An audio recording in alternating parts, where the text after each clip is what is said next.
Come on, I'll do 50-50. Come on. What all bills you want me to pay? And what you paying? Or we doing half of everything? Babe, you cook tonight or am I cooking? Babe, you ain't take the garbage out. I'll go ahead on and take it out. Babe, I'm finna fill up my car. I'm already at the gas station. Babe, your car need gas. I'm already at the gas station. I'll put it in. You ain't gotta worry about it. Babe, you in my car, just make sure you put gas. I got you. It's already taken. Let me be stupid. Yeah. Come on, 50-50. Come on. Come on. Because I ain't getting it now. So come on. I'm tired of being by myself and doing everything by myself. I'm tired of being strong.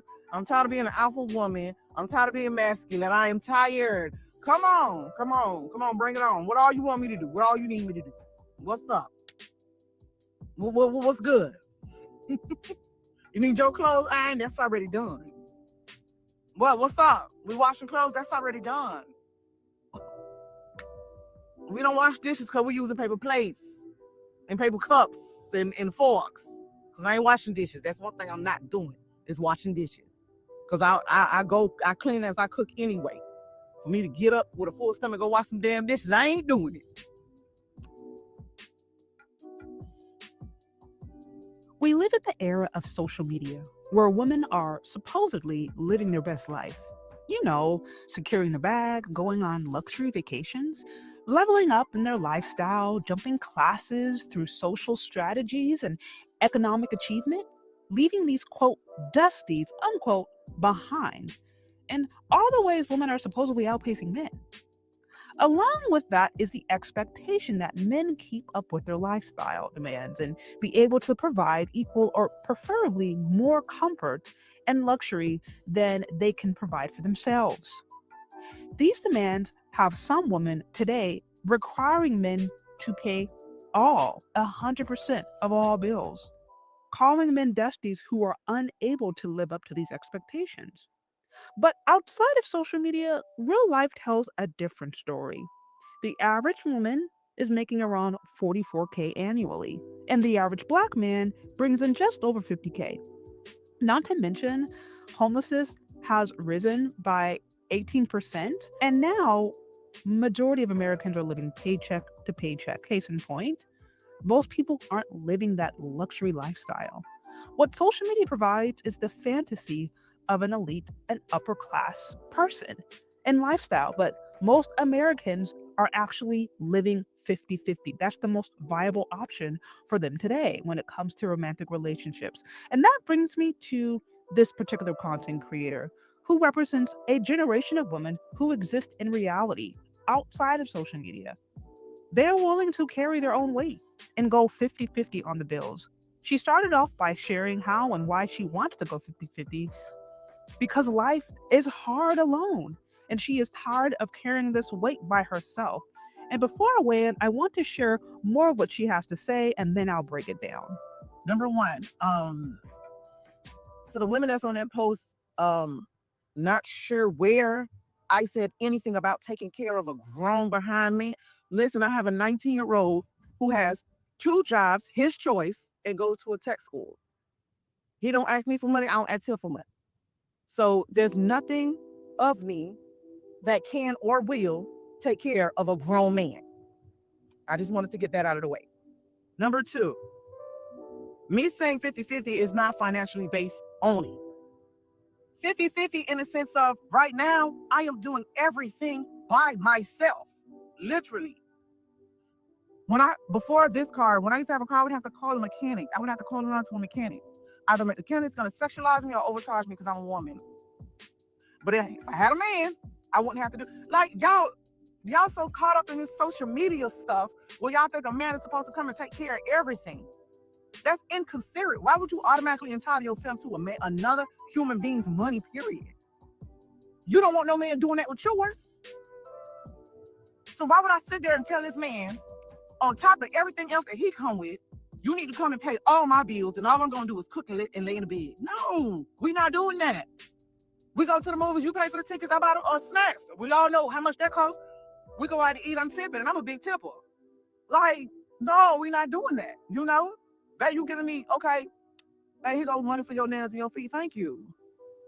Don't worry about that next one. I got it because you allowed me to say what. Like that's how I am. And for the men that's on my post saying, "Oh, she finally coming to her senses," I've always been like this because I've always been taking care of myself. I've never had a man. Never. I've never had a man. I've never been in a relationship. Never. I never met a real man. I never met what it felt like to be with a man. I never lived with a man. All I get are men who sexualize me because they are too weak to look past appearance to see that I am a grown woman who loves with all her heart that she can't help. 50-50 relationships are a myth. I mean, in reality, it's actually 100-100. You're not really keeping tabs if you love one another. You are just giving your all and giving your best to make that union thrive. And that you'll find that one person usually has a particular strength over the other, and the couple will figure out what works best for them. But it's all about putting in the effort. This is Alyssa, and this product makes her $1 million every single year. How is that possible? Now, she said a few interesting things, that she's tired of being strong, independent, and that she is willing to work with her man. She seems really open and ready to have a partnership with a man. And what she said sounds reasonable enough, especially considering the current economy. There are but there is one thing I think ladies like her might need to be aware of when they are looking to get into a relationship, even if they desire to share the financial responsibilities. If you want a real man, a quote unquote alpha male, or just a strong man who was going to carry his own and has his own vision that he is working towards, they usually don't want a partner as in a co-equal. They are usually looking for a feminine counterpart. Now, the Bible says that a woman is given as a helpmeet. And now I am talking from the perspective of marriage and covenant relationship. And the reason it's important to understand what it means to be a helpmeet is because that means you will not have the same role as the man in the relationship.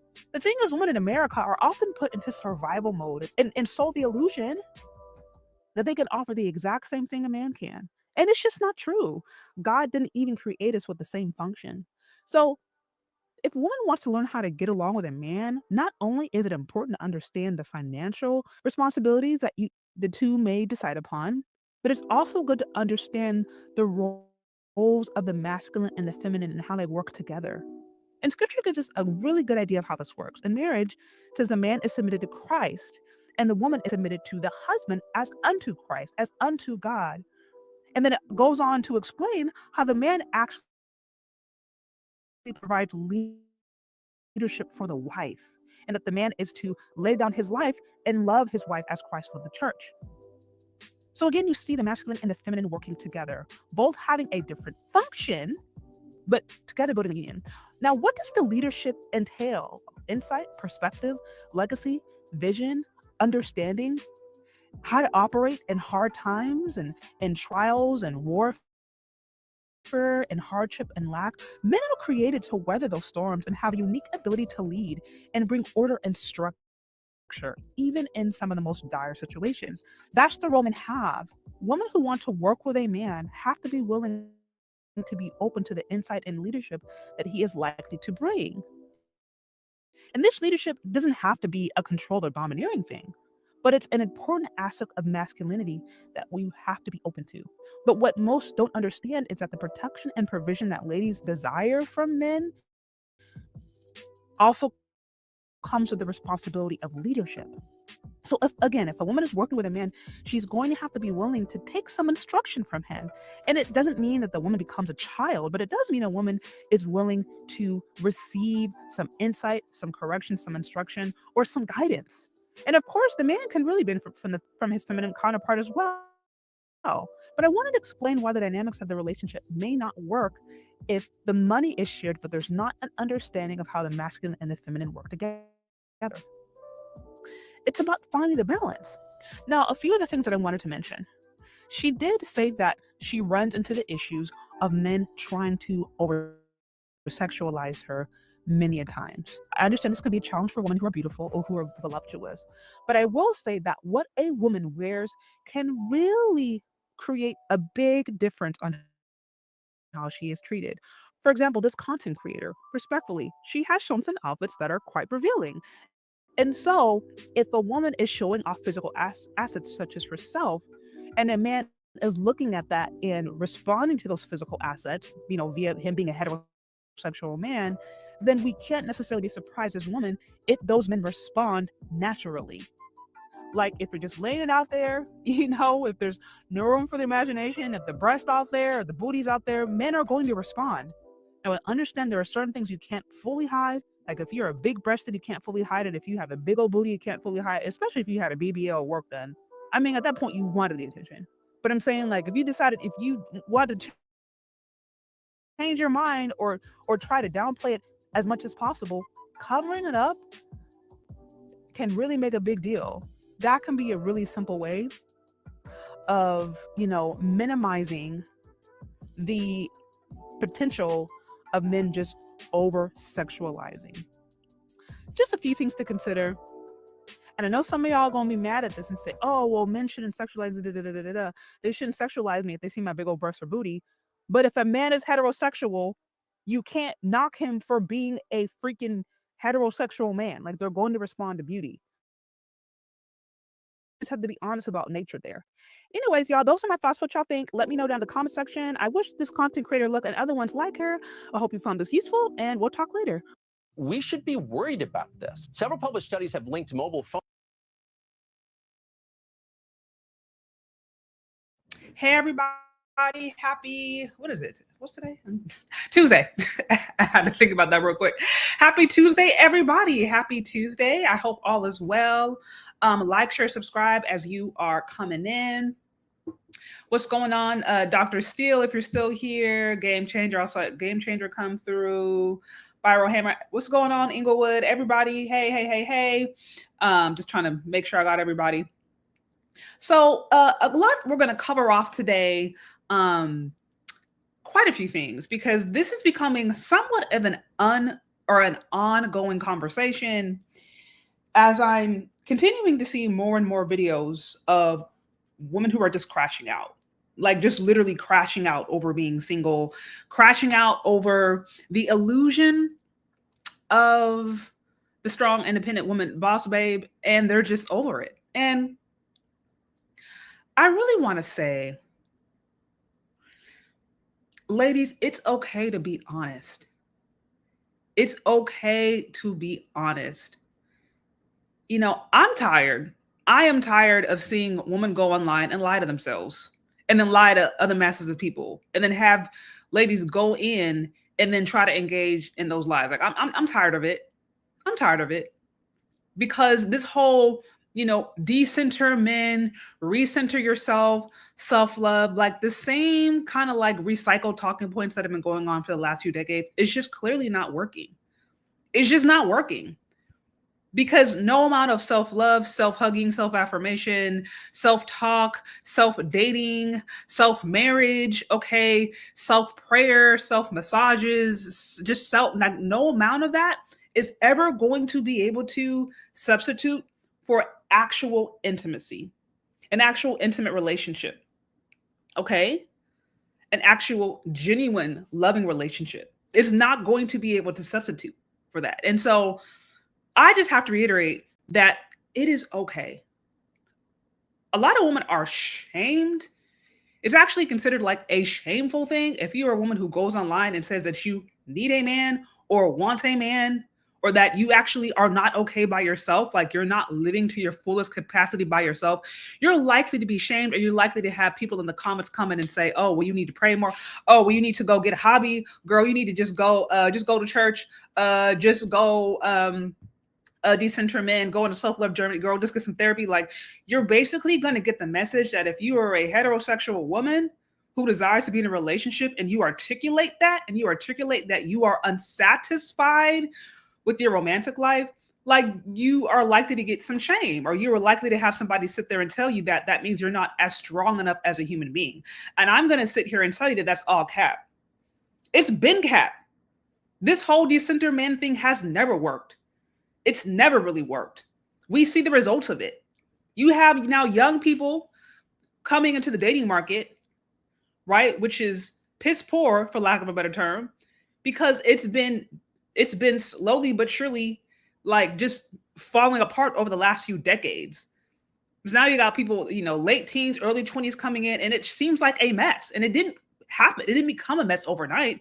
It was a series of things, a series of you know, decisions and ideas and cultural shifts and toxic narratives and quite just rebellion and just and anger and trauma and all these things that just were unaddressed that have gotten the dating and mating market and the relationship market to what it is now.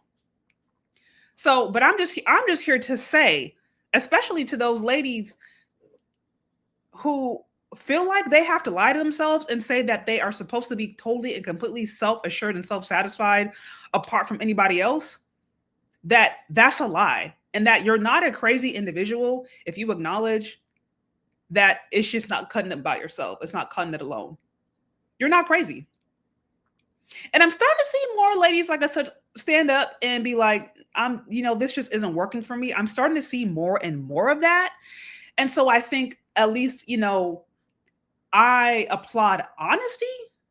I always applaud honesty and I will always applaud honesty. But like, we just have to stop lying to ourselves. We have to stop lying to ourselves. Literally have to stop lying to ourselves. We already know, like, most of y'all aren't happy single. We already know that. Now, listen, I'm not saying that you got to sit around, you know, boo-hooing, not living your life.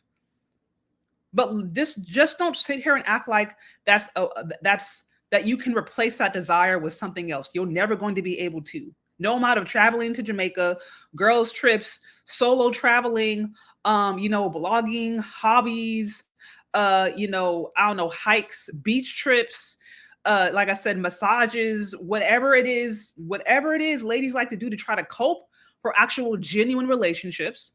And a genuine relationship with a man is not going to work. I'm just here to tell you that.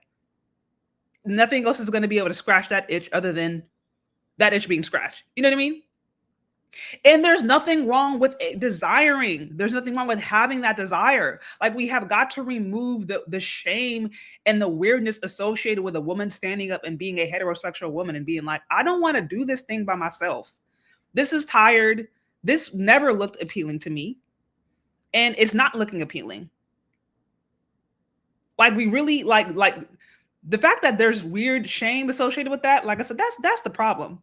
But anyway, so I wanted to go through just a few things that I ran across today. If you guys haven't had a chance already to go and check out the video that I just posted today, please do so, because really what it is, actually, you know what I might do, I'm not gonna play the whole thing. I'm not gonna play the whole thing because it's long, but I'm gonna just play like just a quick snippet, because I want to give you guys just somewhat of a taster of like how women are starting to crash out. And honestly, like I said, this has been going on for some time. It's been going on for some time, but you're starting to have more women, I think, just be honest, because they're hitting the wall. And some of them are hitting the wall like way before they're even like, you know, that age, if you will, quote unquote, because I know that that's usually connected to an age. But what I'm trying to say is like, they're just figuring out that this whole thing is cap. So I'm not going to play the whole thing, but I'm going to give you guys just a quick, I'm going to give y'all just a quick recap of the video that I shared earlier today. Y'all can go and check out the whole thing. And it's really just a compilation of Black women who are just tired of being lied to, or tired of lying to themselves, or both. So I'm gonna just play a little bit of it. I won't play the whole thing, but I just want to give y'all a little taste. I feel like we don't talk about this enough, but the hardest part of being single is not having somebody to. Oh my God! Oh God! I'm lost. Hey! Oh God! Like I didn't sign up for this celibacy life. It chose me. Oh God! This cannot be my life. This cannot be my life. This is the hardest part about being single, because the don't really be hitting like it's supposed to be hitting after a while, bitch. Oh God. Hey Lord, send me my man. Oh, this cannot be my life. What the fuck you thought this was? Another night going home alone. This single life is ass. And don't get under my post up on some. Just focus on yourself. Love yourself. Date yourself. I don't want to hear that shit. I really don't. I'm tired of it. Stop trying to tell me Did you know that Amazon has a $50 million fund that they have to pay out every month? And here's how you Give me a get second. Okay, there you go. To mask my desires for being with someone else, that I should just be with myself. I've been with myself. I'm always gonna be with myself. Like it's me and her to the end of time. Like, stop it. Like after a long day at work, I just be wanting to lay down. I want to cuddle. I want to tell my man about my day. I just want to hug. Like, damn. Like, it don't even be about all the other stuff y'all be talking about. It just be the simple things that you miss the most. Like that's really it. Like, it's not even like, it just be the simple things. That's all I'm gonna say. So just be grateful if you got somebody and you got a hug today. Because you know what? I didn't.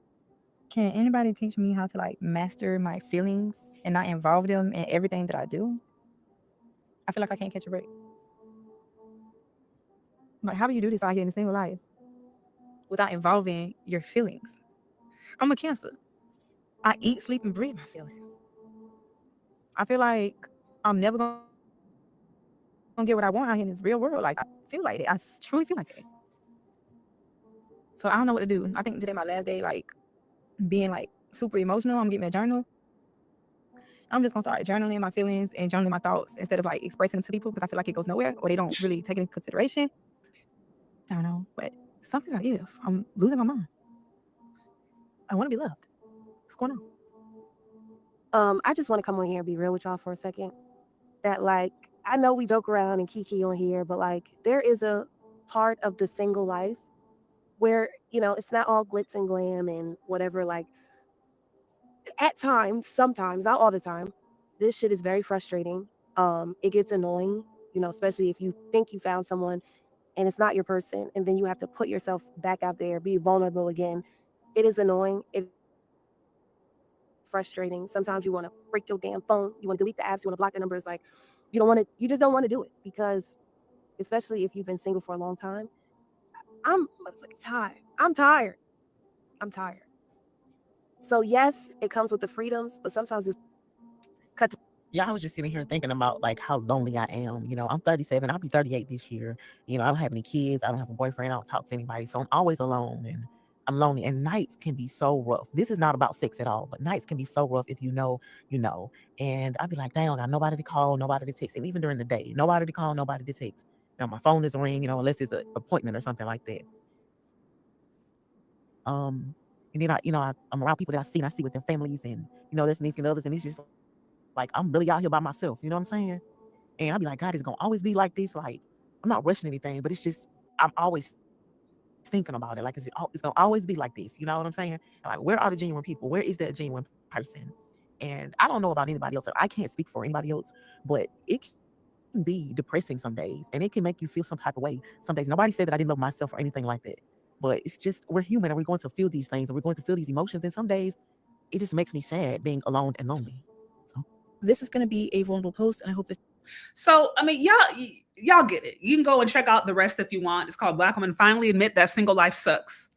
And I want you to notice there's somewhat of a consistent theme from all these ladies.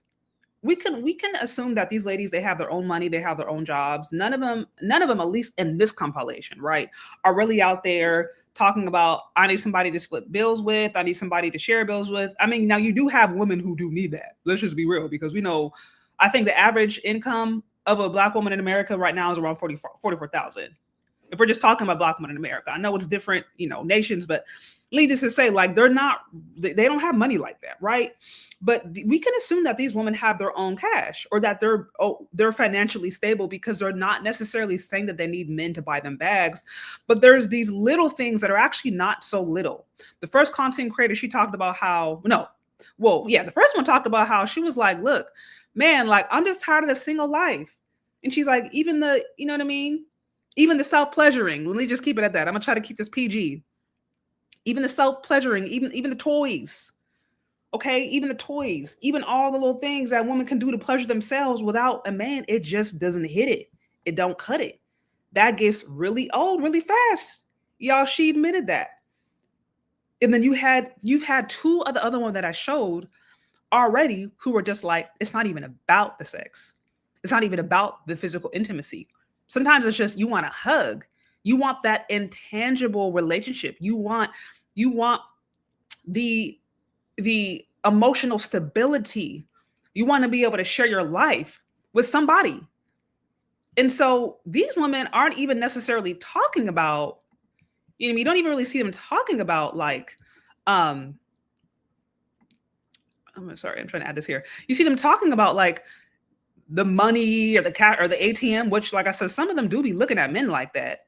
But I want you to notice how in that video that I just showed y'all, they're really just longing for intimacy. They're longing for a genuine relationship.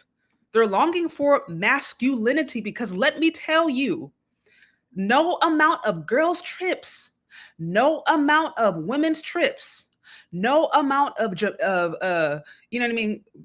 and brunch. Shout out to Mr. C or Brunch and Munch who likes to say that. No amount of girls talk, the Black woman affirmations, none of that. Absolutely none of that. No amount of degrees, no amount of high-paying jobs, and no amount of money can and will ever be able to substitute for meaningful, intimate relationships. And particularly for a meaningful, intimate relationship with a man. There is no substitute. There is no money that can substitute for that. There is no job. There is no car. There is no solo traveling. There is no trips. All of those things are attempts at trying to fill a void that really ultimately relationships are meant to fill. God is the one who said it's not good for mankind to be alone. God said that. We didn't just make this up. This is something that God created. And so, like, just like there's a God-sized hole that he put inside of us that only God can fulfill, God also wants people to be in relationships, right? This whole Jesus is my boyfriend thing, this whole Jesus is my husband, okay, singing love songs to Jesus and God, like I understand there's nothing wrong with honoring God, but I'm like, Jesus is not trying to be your boyfriend. He has man for that. Jesus ain't trying to be your husband. God ain't trying to be your husband. He gave you man for that. But the issue is a lot of ladies just don't know how to get along with men. The reason so many ladies are struggling is because they actually do not know how to get along with men. They don't know what men value. Men have been speaking. Even just since the advent of social media, men have been speaking, and ladies aren't really listening like that. Because if they were, then half of these videos wouldn't exist. They would already know what time it is. They would already know. They would be sitting up there trying to take courses from Dr. T. Hassan Johnson, trying to read every Black male studies book out there, trying to understand the psychology, just trying to get it. Like they would be, like these conversations wouldn't happen. So at the core of these struggles is the fact that Black women they don't know, they're tired of being alone, but they don't actually know how to get along with a man on a core level. And this is really a cultural thing. Shout out to you, the Condemn Minute says, I appreciate your input. Keep having these much needed conversations. Thank you so much for the support. I really appreciate it. Shout out to you, Dr. Steele. So good to see you also here. It says money, power, and material things can only give a person so much that the high from them can wear off. One can still end up lonely. Yes. Honestly, some of the loneliest people are those who have a lot of money and resources and have no relationships.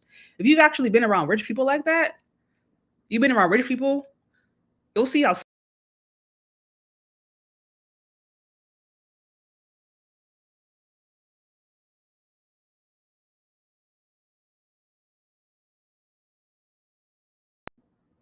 my bad, I got kicked out of my own life.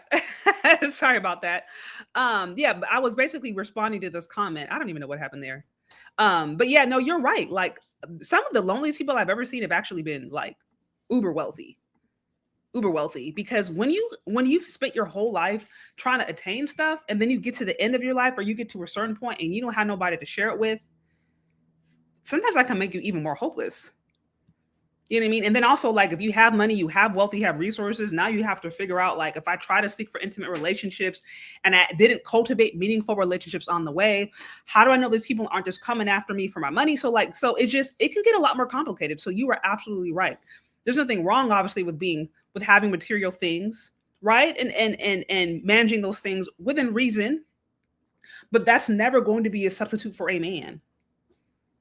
And let me tell you, this whole decenter man thing is, first of all, let's cap, because Black women essentially post-feminism, all culture has been about decentering men. That's really what it's been about. But secondly, We're trying to encourage women to be what they're not. We're trying to teach women how to be what they're not. Women, I don't think really have heterosexual women who desire men, who like men, don't fully have the ability to decenter them to the point to where they just, that need just doesn't mean anything anymore. At best, you can suppress it. At best, you can lie to yourself and try to fill that void with other things. Or at best, you can be so traumatized that you put up walls there and you create scenarios in your mind into why being with a man is actually toxic, right? So you can create all these different things, but I'm like, ultimately, decentering men is a total fallacy because that goes against being actually a heterosexual woman. And if you want to be with a man, nothing is going to be able to replace that other than just being with a man. And no, God himself ain't trying to replace that. Because I see that, like I said, see that thing too, the whole Jesus is my boyfriend, God is my husband. I understand God wants to be the most important and he wants to be the source of our life. But God is the one who said it's not good for man to be alone. And God is the one who created marriage. God is the one who created man to be with woman, woman to be man.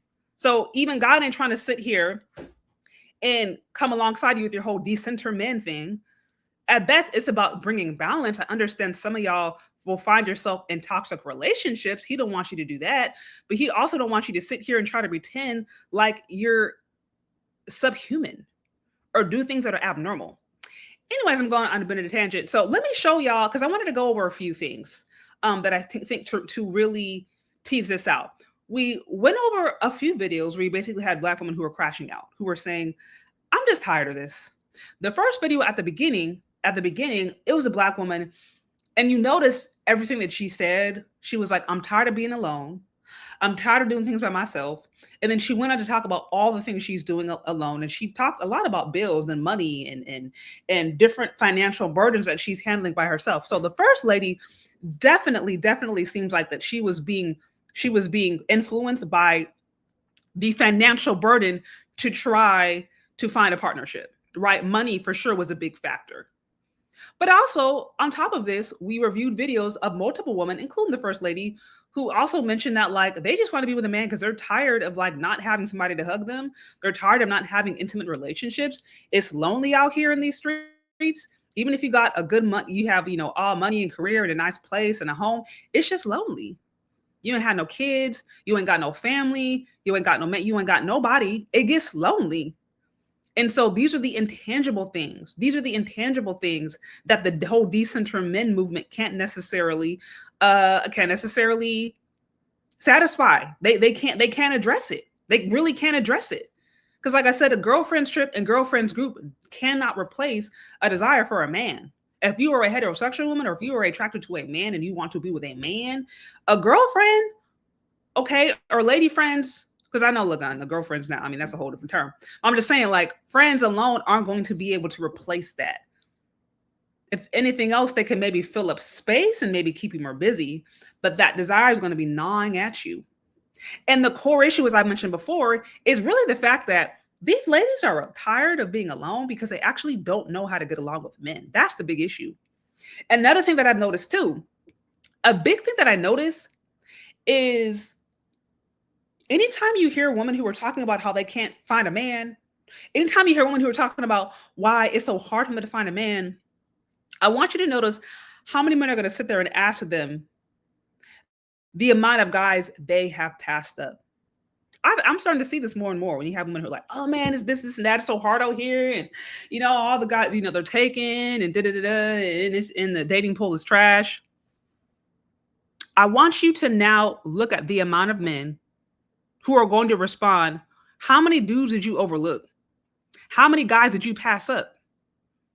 How many guys did you turn down? Especially if a woman who is considered even remotely attractive, if it's an attractive woman, if she's fit, if she's cute, you know what I mean? If there's anything about her that's appealing and she's over here complaining about not having male attention,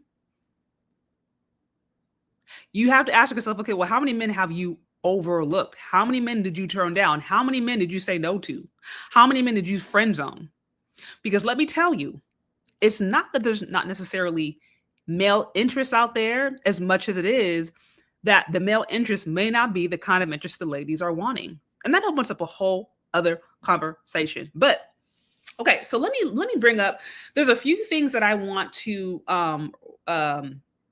run by you guys that I think really tease out this whole subject of Black women in 2025 still pretty much complaining about the same thing that they've been doing for decades now, which is, where are all the good men? Okay, so this is an article I ran across from the Glamour. It says dating burnout is real, and here's why Black women are feeling it the most. So it's talking about how basically Black women have it the worst. And so it starts by reading, among the relics of 2024's chaos was a phenomenon as absurd as it was telling: celebrity look-alike competitions. Naturally, the Black community put its own spin on it.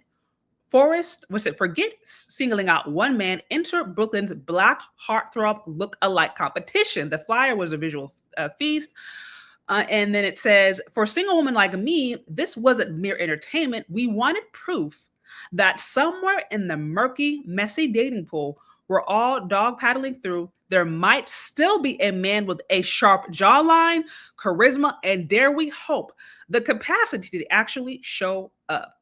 Okay, so what they're basically saying, again, I'm reviewing an article, and the article is saying that there's been this theme of celebrity look-alike competitions that's been going on, right? You're starting to see celebrity look-alike competitions that are popping up.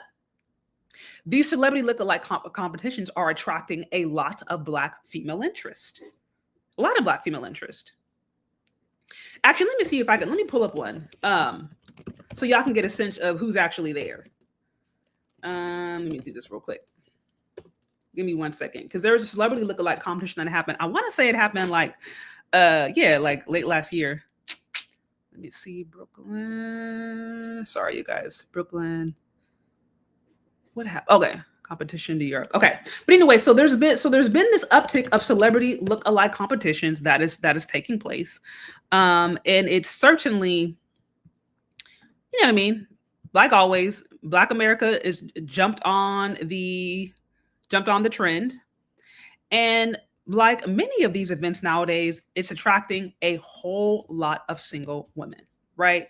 Okay, so like this one, I want to show it to you guys. It says, I want to give you guys a sense of what exactly we're talking about and why this is important. Okay, so this one says, NYC Black heartthrob lookalike contest takes over Bed-Stuy Park. So here you have single men, basically, and the audience is basically, they're voting on who looks like the best, who looks the most like celebrities. Now, there's one part of this article that stands out, and it reads, for a single woman like me, this wasn't mere entertainment. We wanted proof that somewhere in the murky, messy dating pool we're all dog pedaling through, there might still be a man with a sharp jawline, charisma, and dare we hope, the capacity to actually show up. Again, I say, there might still be a man with a sharp jawline, charisma, and dare we hope, the capacity to actually show up. So again, let me be very clear. When we're having these conversations about how hard it is for Black women to find men that are on their level or just find good Black men, let it be very clear that everybody, including the ladies, are coming in. They're coming in already with a list. The list that she mentioned includes a sharp jawline, okay? Somebody who has the looks, charisma, right? The personality, the one that can woo, the one that likely all women or all people are, you know, that can just, you know, there's some people who can just, they can just work a room. So you like that handsome man that basically gets attention from other women that is only dedicated to you. What I'm trying to articulate is ladies who are complaining about not finding men have their hopes set on a particular kind of man, a certain kind of man. And we already know this has been proved out just over and over again in scientific studies that the challenge is the kind of man that many ladies want have the pick of the litter. All women want them. Most women want them. What woman doesn't want a man with a you know, a sharp chiseled jawline, with charisma, who's attractive, who's tall, but who's also loyal and who's also emotionally available, but who also has money? Like, what woman doesn't want that? All women want that. Meanwhile, most women today do not like the idea of settling for an average man. That's a problem. Right. So again, I wanted to just kind of give you guys, this is the competition that she is that's being referred to in this article. And I also want to show you who's attending this competition. We see a Black man here and there, but the overwhelming majority of people who are attending these kind of celebrity lookalike competitions trying to find men are ladies. Ladies who have a very particular kind of man in mind. Okay, so let's go back. I wanted to just give you guys a sense of what she was referring to. Let me bring up the rest of the article and we can get into it. Because there's a few things that she highlights that I think, again, are a reflection of what's going on today and how a lot of ladies are thinking. And quite frankly, I think it actually reveals exactly why ladies are still struggling with being single, why they're having a hard time finding actually good men. There's a lot to this. Okay, so here it says, 6 men showed up to the competition. 6. How do I know? I was there. And of those, only 2 were actually single. Sure, we're supposed to applaud the effort, but let's be real, it was bleak. Still, in true Black woman fashion, we made it a vibe, laughing, mingling, and turning lemons into spiked lemonade. Yet as I walked out of that Bed-Stuy park with a smile that didn't quite reach my eyes, one question lingered. Where are all the good Black men? Where are all the good Black men? How long has this question been going on? You guys, let me know down in the comment section. What's going on, Dr. Thunder? So good to see you. Good to see you in the building, guys. Be sure to check out his channel if you haven't already. He has great stuff over there. Great stuff. But for those of you guys in the building, how long has this question been going around? Where are all the good Black men? I'm curious. How long do you think? You know, a decade, 2 decades, 3 decades, 4, since the United States of America, started? Like, how long specifically has this question been going around? I remember seeing these kinds of messages when I was a young girl, and it just seems like it's like wash, rinse, repeat every few years. Seems like it doesn't go away, but I'm just curious if any of you guys can put a date to it. Okay, so Gamechanger, you say 4 decades. Yeah, if you guys have, let me know. This one says decades. This one says since Gen X came of age. Okay, so we have some varying opinions on this. It says we are in the 1960s again, way before I was born. Respectfully, peace. Okay, so y'all think 1960s. This one says, what's the definition of good nowadays? That's a very good question. Now, okay, so let's continue. But like I said, this is where Black women are at today. Where are all the good Black men? Same question that's been going on for literally decades. Okay, now here we continue. It says the number tells a story we've heard far too often. While 52.4% of white women were married in 2021, only 28.6% of Black women could say the same. Y'all, 52.4% of white women were married in 2021. Only 28.6% of Black women could say the same, according to U.S. Census data analyzed by the Journal of Blacks in Higher Education. Nearly half of us, 48%, have never been married at all. Can I just say, as a married Black woman, it's kind of isolating, honestly, at times, to try to find Black women who share my values. It is. Because when you're married, right, and you're wanting to start a family and you're wanting to build and grow in that capacity, the dynamics of your relationship change. I still have single friends, but the things that I can talk about with single friends are quite different. And there's just a level of transparency, or there's just a level of, quite frankly, intimacy that you can't necessarily have a married woman with a single woman if you actually, first of all, want to be able to protect your marriage and make sure it's healthy, because y'all are in different places. You're in different places and different spaces in life. You know what I mean?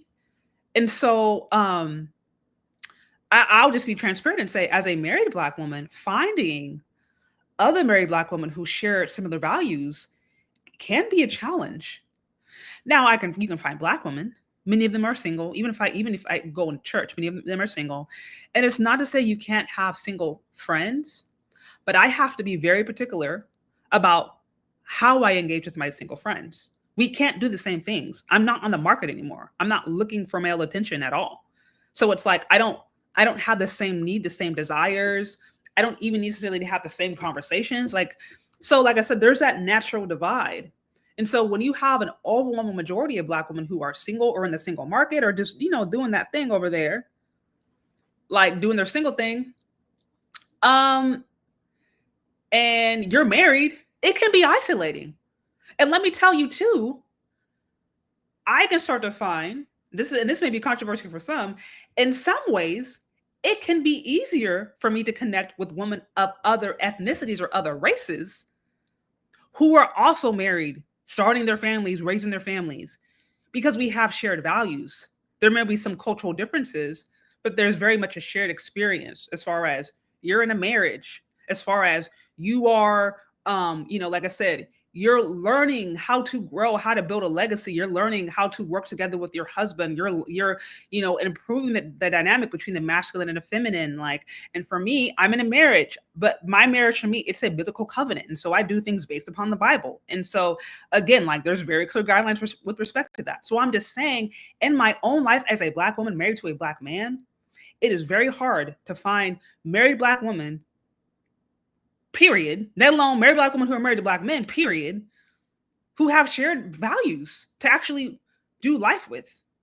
It's a lot easier to find single women who are in their single woman phase and just cool in their single woman phase. Like I said, even family. And what that means, if you're a married Black woman, that means that there might be an aspect of you that feels like you're walking an aspect of this journey by yourself, or you may feel a little more isolated, or you may feel like, okay, there's a certain level of distance you're going to have between the people that you love, not because you necessarily hate them, but you just can't. Things change when you get married, and things should change when you get married. Your relationship with your single girlfriend shouldn't be the same. Y'all should not be doing the same thing. You should not be going to the club the way you was before. I mean, I wasn't going to the club when I was single, but I'm just saying, just trying to make a point.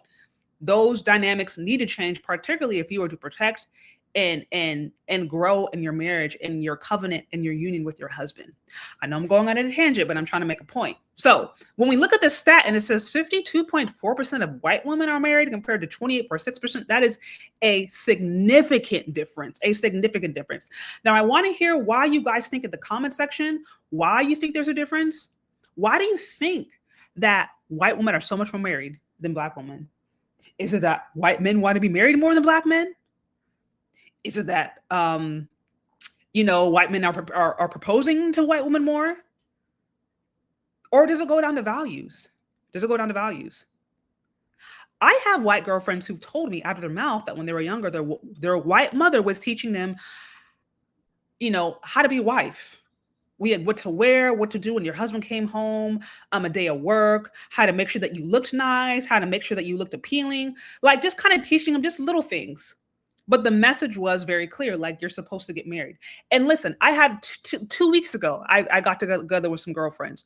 This was one of them, white blonde chick, went to a school with a lot of Mormons. And she was telling me that in her school, her private school she went to, the pressure was, she said it was called a Mrs. degree. And she said the pressure at that point around her college students was to make sure that you had, it was a ring by spring. The pressure was to have a ring by spring. Again, a white woman telling me this. And that the idea was that I think by the second year in college that you were engaged. And then by the time that you graduated, you were married. She said this is the pressure that she went through. A white woman telling me this. Fast forward, every Black woman I know, every single Black woman I know literally has been told, including myself, don't worry about relationships.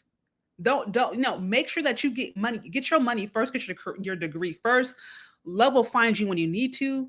Don't worry about it. Again, a completely different message we're getting. Black women are being told to be self-sufficient. Black women are being told to put off love and to focus on yourself and self-love and self-development first. And you have white women, not all white women, right? Because I know some of them listen are out here also struggling in these streets. I'm not going to sit here and lie to you. So not all white women. But a significant amount of white women are growing up in cultures or in households, especially if they're Mormon. That's a whole other thing. If they're Mormon, it's game over, right? They're being told you want a ring by spring. If you go to college, you want a ring by spring. There's a battery in their back to get themselves a man. So again, totally different values. If now we're looking at why was 52.4% of white women married versus 28.6% of Black women are married, much of it goes down to values. Okay, so I want to read these super chats real quick. Shout out to you, Gamechanger, with the 5. It says, link, please. Okay, so if I reach my goal, I will open up the call line to everybody. For now, for sure, if you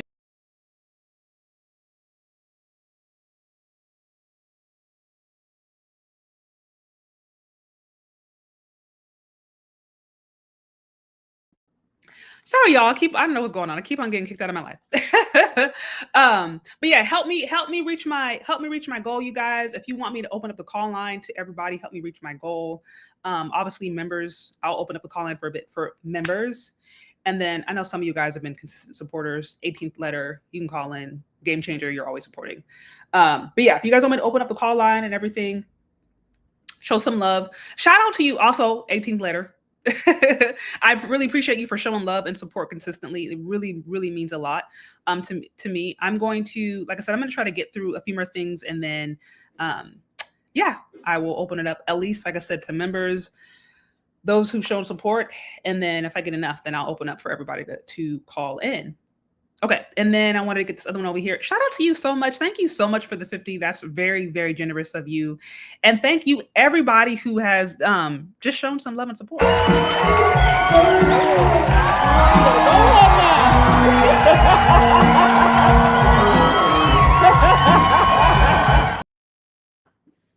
Y'all, that's my uncle. He's crazy. Okay, so let me see where I left off. I think I got everything for now. What's going on? Shout out to you with the 29 months. That's insane. Oh my gosh. Thank you so much. You guys, everybody give a shout out to Demetrius for being a loyal, just a member and subscriber, and also just being a great person to interact with.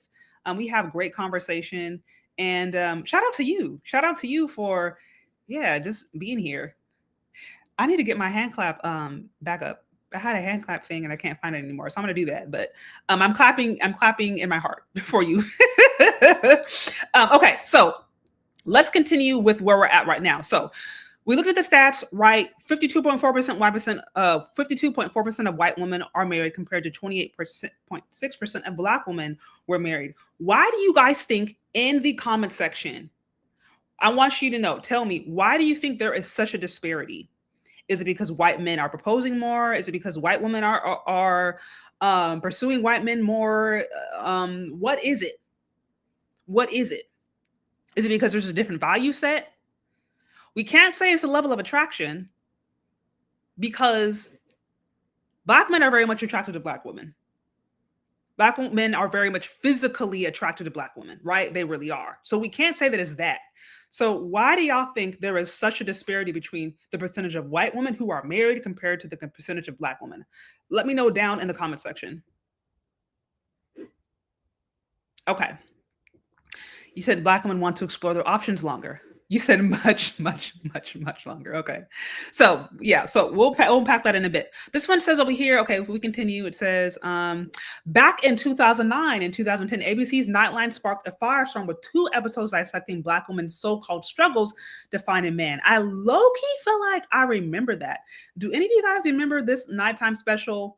I remember seeing a video years ago of Black single women who were just on the struggle bus talking about how they were like deep, like they were just deep in their single years and just waiting for a man. And I remember that special ended with like a Black female single pastor who just said, well, basically Jesus about to be her husband.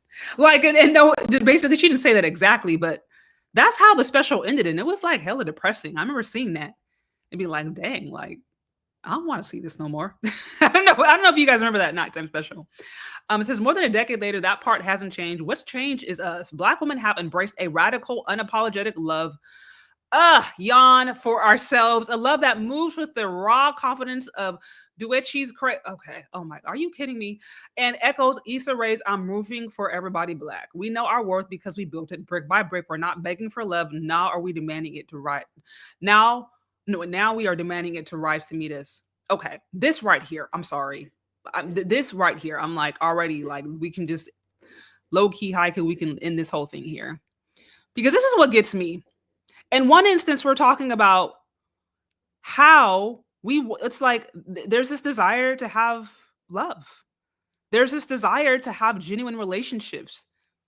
But there's never a willingness to consider that there actually might be actions or behaviors that are taking place from women that could be hindering their relationship success. Many of these times when I hear these struggles, especially when it's coming from like modern media, like for example, this article or the nighttime special, it's always positioned as the deficiencies or inaccuracies or inequities of the Black man. The way that he's not showing up, the way that he's not this or that enough, right? The Black men, they're gay, or they're snow bunnied, or they're in jail or imprisoned, or they just got hella baby mamas, or they're lazy. So it's like, it's always positioned as the deficiencies of Black men. It's rare that I ever hear Black women talk about the way in which they show up that might be deficient. I don't hear that. I never hear that. We are fully aware of the issues and the challenges that Black men face. We are fully aware that there are Black women out there who are insane. This is not debatable. But somehow, Black women are always showing up to the dating market without any deficiencies. And that to me is just so annoying because it's not realistic. Like if we look at this, if I want to add this again. Okay, if this is lets me before this remove. Why is it saying this? Okay. If I add this again, it says, Black woman so-called struggle to find a man more than a decade later. That part hasn't changed. It says what's changed is us, right? Black women have embraced a radical, unapologetic love for ourselves, a love that moves with the raw confidence of Dawishi's crazy, I don't know how to say her name, and echoes Issa Rae's I'm rooting for everybody Black. We know our worth because we built it brick by brick. We're not begging for love. Now we are demanding it rise to meet us. Do y'all see how, to me, do y'all see how prideful that sounds? To me personally, there's not a willingness to be like, okay, you know, what's going on? Like, why is there something that we need to consider? No, it's we're loving ourselves more. Now our standards are even higher. We're not settling for less, and we're demanding that you come to our level. So there's not any possibility. There's not an ounce of possibility that there might be a way that Black women are showing up that could be hindering them. All of the deficiencies are on the side of the men. That's the problem. Now, here it says, at 30, I have no patience for mental gymnastics or existential dating crisis. Listen, I understand. You get to a certain age, you want things that are serious. So there's nothing wrong with that. I can understand that. What I struggle with, again, is the inability or unwillingness to reckon with how Black women are showing up to the dating market at large. Because can we really sit here and say that 52.4% of white women are married compared to 28.6% of Black women are married? Can we really say that's all the fault of Black men?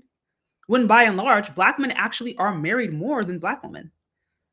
I want to say there's like 2 million more married Black men than Black women, although there are less Black men.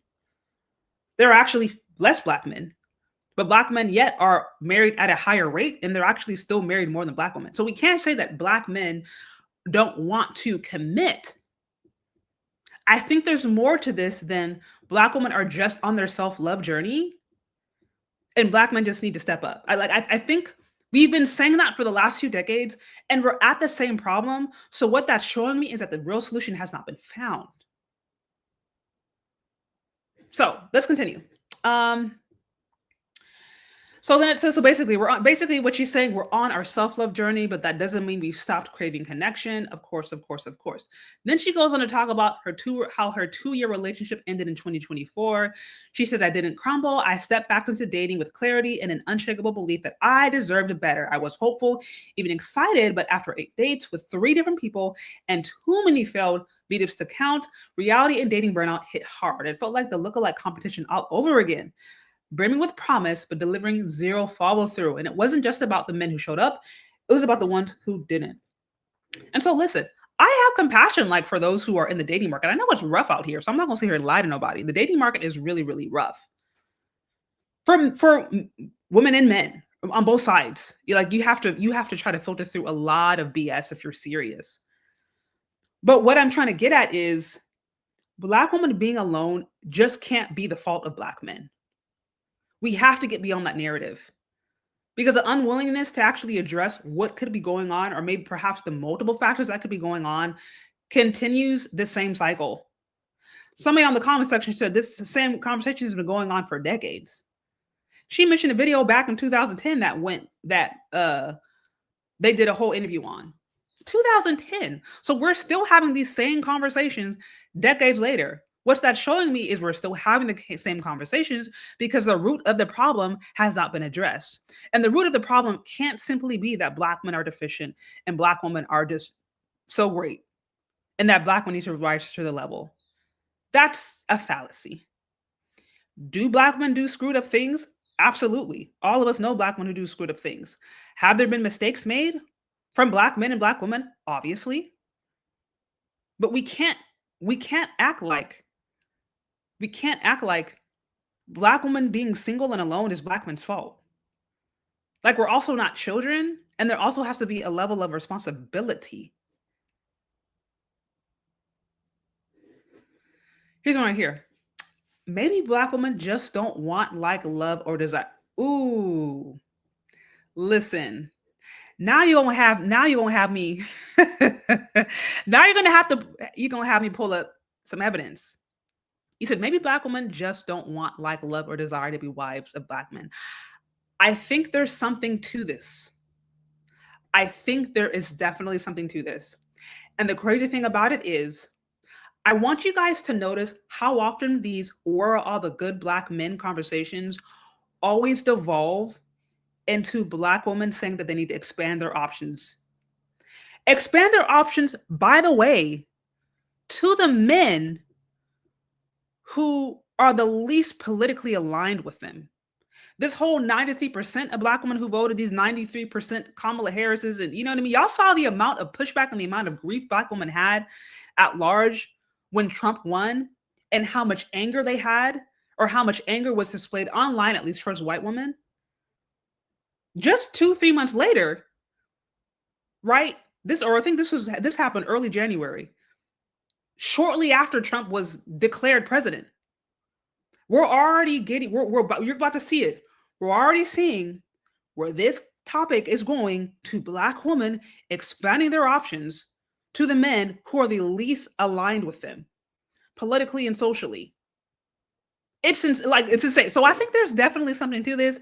And now that I'm gonna go on my little quick 2-minute break, and I have some evidence for you here that I think really teases out what you just said.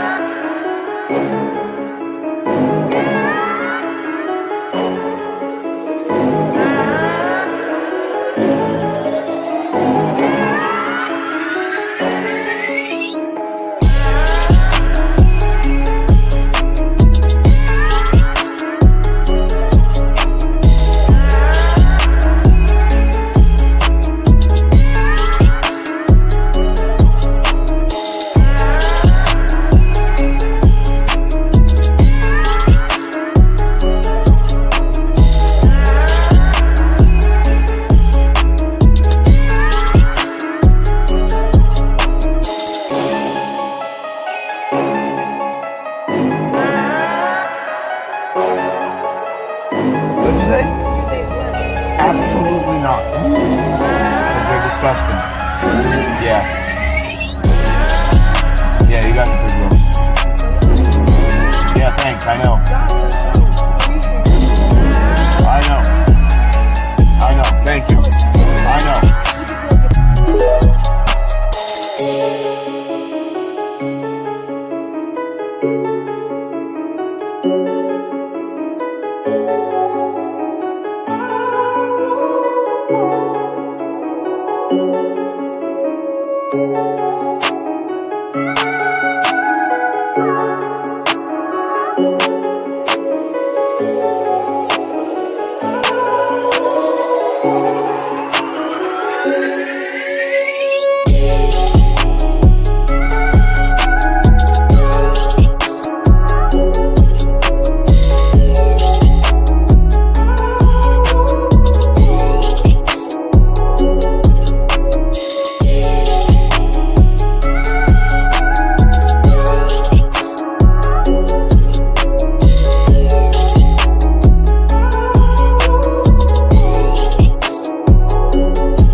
Okay, so I had to do a little break / recap. I think that pretty much answers your question. While I can't say that that is the experience or the sentiments of every single Black woman, I can't say that. I certainly can say that those are the sentiments of a significant amount. And I'm going to show you why in a little bit. Okay, so let's continue into this whole dating burnout conversation, right? So then she goes on to basically talk about this guy who basically gives her wishy-washy energy, et cetera, et cetera. No plans, no details, et cetera, et cetera. And here she says, after she explains her last frustrating dating experience, she goes on to say, at 30, I have no patience for mental gymnastics or I can't say the word right now. Existential dating crisis. So I got straight to the point. Sir, is this your way of assessing if it's not worth meeting? Subtext, are you canceling before we've even met? I'm curious. Have you guys ever done that? Have you ever like been talking to somebody and then you're just like a few seconds into it or after a few text exchanges, you're like, it's not even worth meeting? Let me know down in the comment section. And if so, what happened for you to come to that determining factor before you even met them face to face? Here he says, Elijah tried to assure me, this is the person that she's referring to, I don't want you to feel like I'm giving minimum effort, but his actions said otherwise. The energy I want from a man comes with disclaimers, without doubts, and certainly without hesitation. So we wished each other well and closed the chapter before it had even begun, which I think is better than not. It says social media is filled with caricatures of guys who either completely miss the mark or almost get there but fall just short. For this one, it says, for Black women in 2025, this isn't a one-off story. It's a reoccurring pattern. Breadcrumbing, soft launching, and perfectly timed 3-hour text responses have become the norm. The lack of effort has been so widespread, it's turned into a collective punchline among my group of friends. Different faces, identical archetypes, and all roads lead to the same dead end. So again, she's just talking about how difficult it is to find good, stable, solid men. And this is not just the issue that she's having, but it's also an issue that the women in her life are having. She goes on to talk about how social media makes this more difficult. Let me see. About favorite her, we can't commit to next week. The trauma. Yeah, and then she goes on to just basically give examples of different social media people, different shows, just different podcasters, and how that has made the thing much more complicated. Then she goes on to say, I've met every version of these guys, and trust me, it's exhausting. Sure, there's a certain solidarity in the shared experience, but that doesn't signal the nagging question, is it me? Okay. Right here, she gets to it. Is it me? Is it me? So she spent, the majority of the first article was basically talking about how horrible the dating market is, how trashy the selection is of men, and how Black women aren't going to settle for less, and how Black women are rising. They're rising their self-worth, their self-love, their self-radical acceptance, and how doing so is basically going to keep them keeping their high standards, right? So, I mean, we've all heard this before, right? We've heard this before. Don't lower your standards, raise your standards, keep your standards super high, don't settle, never settle, et cetera, et cetera. But there's one part of the article where she has maybe a moment of clarity or truth, perhaps. And it says, well, is it me? Is it me? Then she goes on to read, Anwar White, a popular dating coach who uses coaching mastermind sessions designed to help Black women, tells Glamour resolutely no. So she asked herself for a second, well, could it be me? Are there things that I'm doing that could perhaps attract a certain kind of individuals? But then Anwar White, dating coach, says, no, dating burnout is not your fault. In fact, White's take that has helped propel him to TikTok fame is that it's the dating landscape fueled by apps and algorithmically manufactured connections. That's the problem, not the people. Here he says, earlier this year, I told all of my clients that were on Hinge to change their race to white on Hinge. So this dating coach who decided to, who's trying to help Black women navigate the dating and mating market, his advice to Black women was that they need to change their dating profile to white to get basically better options. I want to show you guys also, just to give you guys context, I want to show y'all the dating coach that she's referring to. I reviewed him. Let's see. I reviewed him almost a year ago. This is the dating coach that has, made it. He's made it mainstream, made it to social media. He has gotten all kind of success. And I want to real briefly show you guys the kind of advice that he's actually giving to Black women that is supposedly helping them find the love of their life. Okay. I'm just going to play this real quick because, again, context matters. This gentleman is being called out now by major social media platforms where Black women are writing and Black women are sharing their relationship woes. And I want you guys, as we're watching some of his feedback, tell me whether or not what he's saying is helpful or unhelpful. Let's see what he has to say. And many of you are trying to make, not all Black women are supposed to be with Black men. Yeah. And many of you are trying to make fetch happen. You guys are trying to get with Black men, and no shade, but Black love is a scam. Why is it a scam? It's a scam because for every 100 Black women, there are only 88 Black men.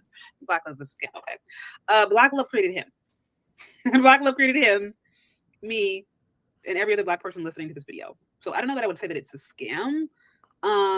Maybe it would be, in my opinion, it would be better to say there's an imbalance. I mean, and again, this is really true across the board. All ethnicities on some level have an imbalance between men and women, especially as they age. So this is not unique to the Black community, but to say that it's a scam, to me, it's a very strong choice of words because, like I said, Black love pretty much created him. Okay? Created me, and if you're Black, it created you. So it's clearly working in some capacity. Let us continue. And Black men actually interracially date and marry at 3 times the rate of Black women. You guys, 3 times the rate. 3 times the rate. Now, why that might be significant, that does not necessarily still mean it is a lot. Because let's say the rate is 1%. Okay, if that's the case, and 3 times the rate is 3%. That's not overwhelming, right? Now, I'm not saying that's exactly it. But my point is that the rate being... So some of y'all, okay, you guys are asking somewhat of his orientation. I'm just going to play you guys his video in its fullness. Let me play his video. How do we actually engage with white guys? Because guess what, girl? They're not going to approach you like, how do we actually engage with white guys? Because guess what, girl? They're not going to approach you like, men of color will, right? They're going to be a little bit more reserved. I always hear, oh my God, they're staring at me. Girl, here's what you're going to need to do. Now, please understand, if a white guy is chatting with you for 2 to 3 minutes, it's not a friendly neighbor conversation. He is interested in you. He's living for you. He likes you, right? So flirt back, girl. Flirt, yeah? If you see a guy and his white feet are pointing toward you, girl, he's into you. He likes you. The thing about white guys is that you're going to have to start the conversation.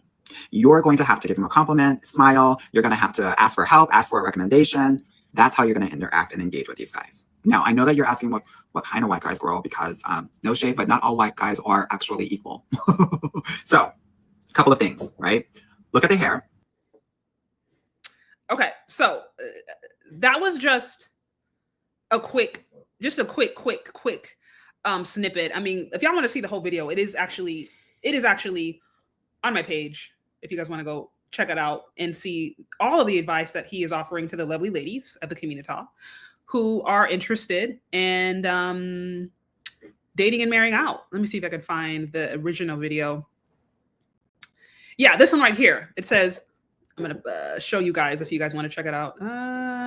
This one right here, it says, Black dating coach says Black love is a scam.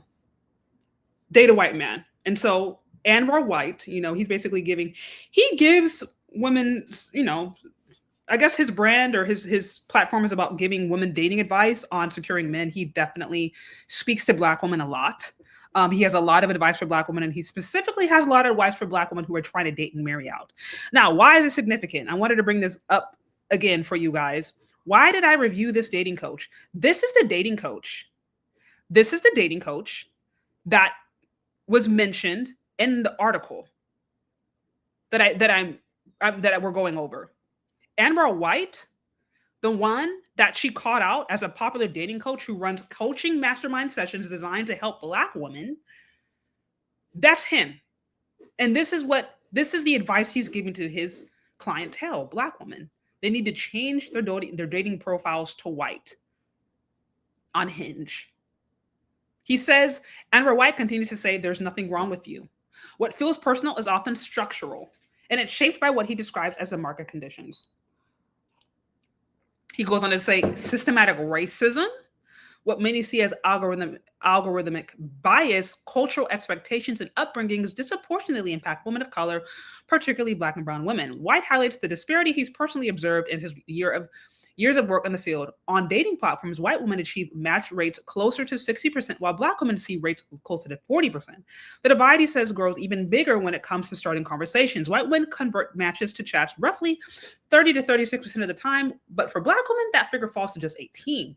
To put it plainly, if 100 men swipe right on you, only 18 will actually start a conversation. But it's White's now viral advice to Black single women that has caused the most controversy. Earlier this year, he says, I told all of my clients that were on Hinge to change their race to white on Hinge. His theory, which other Black women have tested out, is that this unlocks higher quality matches with directors, entrepreneurs, engineers, and accountants. So going back to this question right over here, where they're just like, is it that Black women just don't really desire to be wives of Black men? There's certainly some truth to that.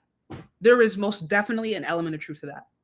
Because I want you to notice every single time this question comes up of where are all the good Black men and why are Black women alone, the solution is always for them to date and marry out.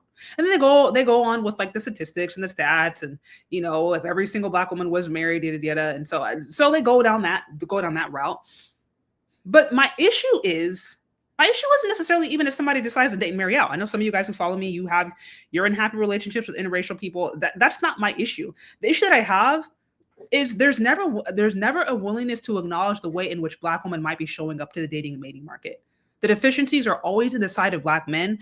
And in this case, the deficiencies are in the side of absent systematic racism. And that's not to say that none of these things don't have an element of truth. Systematic racism, I understand, is real. And there are Black men out there who have issues. Nobody denies that. But how is it that Black women are always completely excused from any of these things? How is it that we're never willing to examine the ways in which Black women show up at large that could also be hindering their relationship success? Because think about it. Black women were the most married. I want to say in the early 1900s, before feminism, to my understanding, Black women were actually married at a higher rate than white women. And systematic racism was certainly real then. So if it was just systematic racism that was keeping Black women from marrying, then why were they married at a higher rate when systematic racism was like blatantly in your face? Like, what happened? What happened then versus now? So it can't just be systematic racism that is keeping Black women from having successful, long-lasting relationships. And we certainly can't say that Black women are single, tired, or they're alone. They're tired of being single because of Black men. Like none of these things really hold up of being true. But you notice how in these conversations, you have these think pieces that go out in modern media. Glamour, to my understanding, is it's a pretty popular magazine, and she's calling out Black social media dating coaches, which on a total side note, I want you to imagine a world in which a Black lesbian could create a dating coaching business for Black men. Tell me a world that exists in which heterosexual Black men are going to go consult a Black lesbian on how to attract Black women. Does that exist? Would that ever exist? Or does that sound nonsensical? Does that sound silly? Imagine that.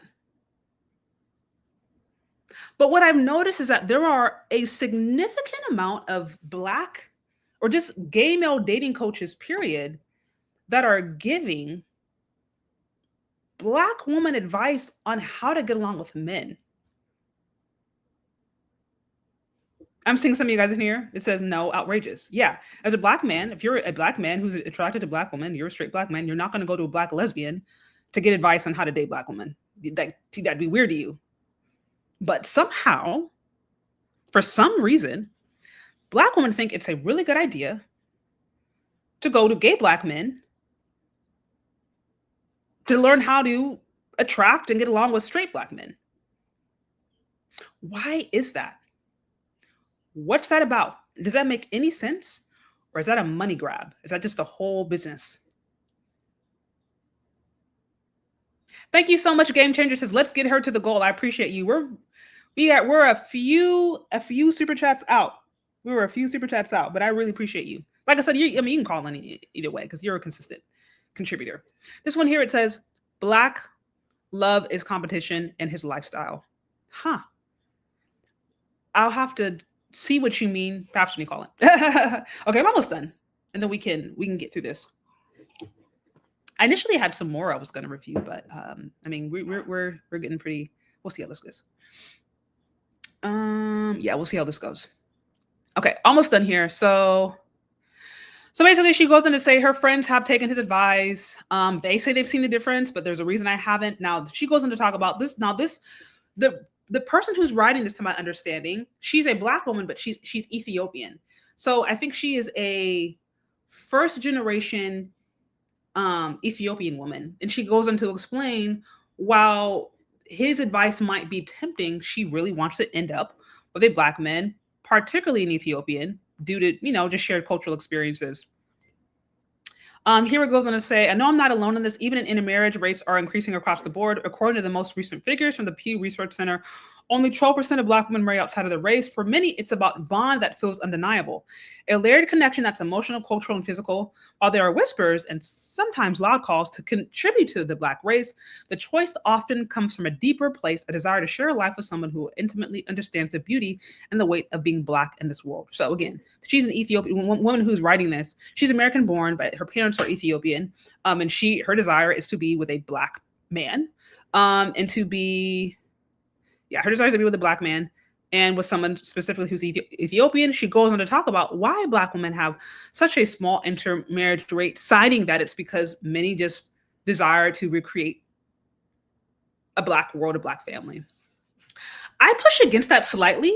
I do know that there are Black women out there who actually desire to have Black love, Black families. I was one of them. But there's also the reality that the harsh reality that other races of men just simply are not as interested in Black women when it comes to long-term relationships. They will sleep with them. They will have all kinds of sexual interactions with them.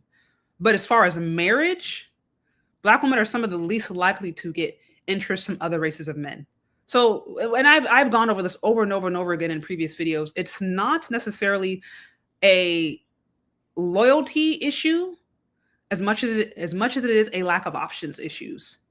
And Black women sometimes really they just don't have as many options when it comes to other races of men, because these other races and other ethnicities still hold and may harbor anti-Blackness. And that's something that we like to skirt around for some reason. We like to pretend like it's because Black men are so loyal to these dusty Black men who don't care about them, or who are in jail, or who are DL, or who want Becky, or who are imprisoned, or whatever. We like to create all these scenarios in which Black women are loyal to these degenerate, low down, no good men. But the reality is that's not necessarily true. The desire there is actually quite large, and they're quite vocal about the desire. The issue is that white men and other races of men just simply do not share the same level of interest in Black women, which is one big reason the interracial marriage rate is super low. And then when they do marry, they're like marrying white Latinas, white people with Latina last names, basically, or Latino Spanish last names, or Asians. Y'all, I'm in the Bay Area. 99% of the time, I feel like if I see a white man with somebody, it's an Asian woman, straight up. Especially, I don't know what it is about the Silicon Valley. I have no idea what it is about the Silicon Valley, but these white guys who date out, it's like they love. It's like a thing. It's like really a thing. So if you see them and they're dating out, it's with an Asian woman or with a white Latina. Majority of the time. Interracial is it's a lot less with respect to that. Okay, so let's continue. So she goes on to talk about the market conditions, et cetera, et cetera. Then she says for Black men who are good, they have hella options. Yeah, because Black men basically Yeah, I mean that's not debatable. We already know this. So, I mean, really, I think really we've heard much of this before. We've heard many of these complaints before. Let me see if we can sum it up. Here it says the systems weren't built for us, yet here we are, still standing, still shining, but we don't have to keep playing by their rules. Love isn't a game, it's a choice, a sacred, deliberate act of showing up, and we're done settling for anything less than love that feels like partnership, freedom, and home. So, I mean, we've heard this. Now, some of y'all said since the 1960s, we've been hearing this same reoccurring theme.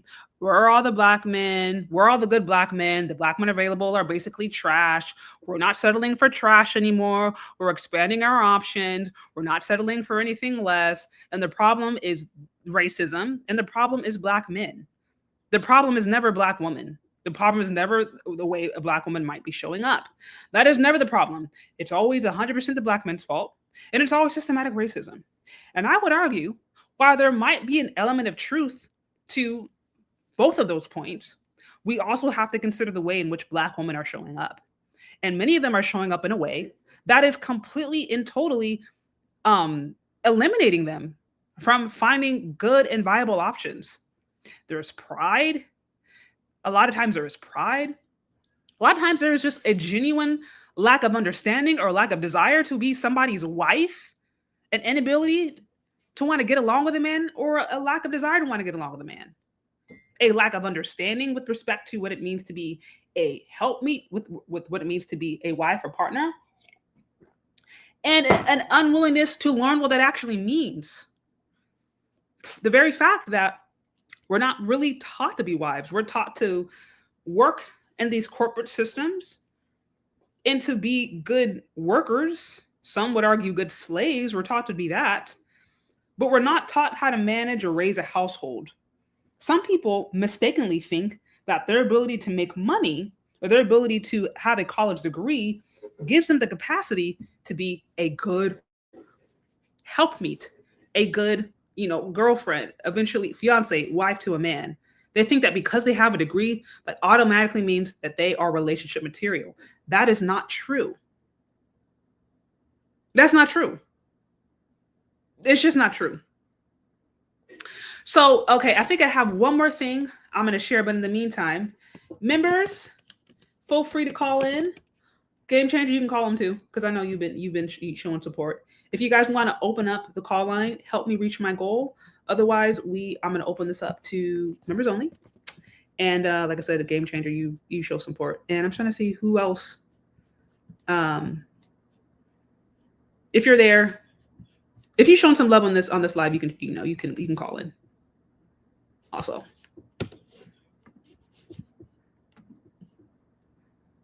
Okay, so while I bring up the next video,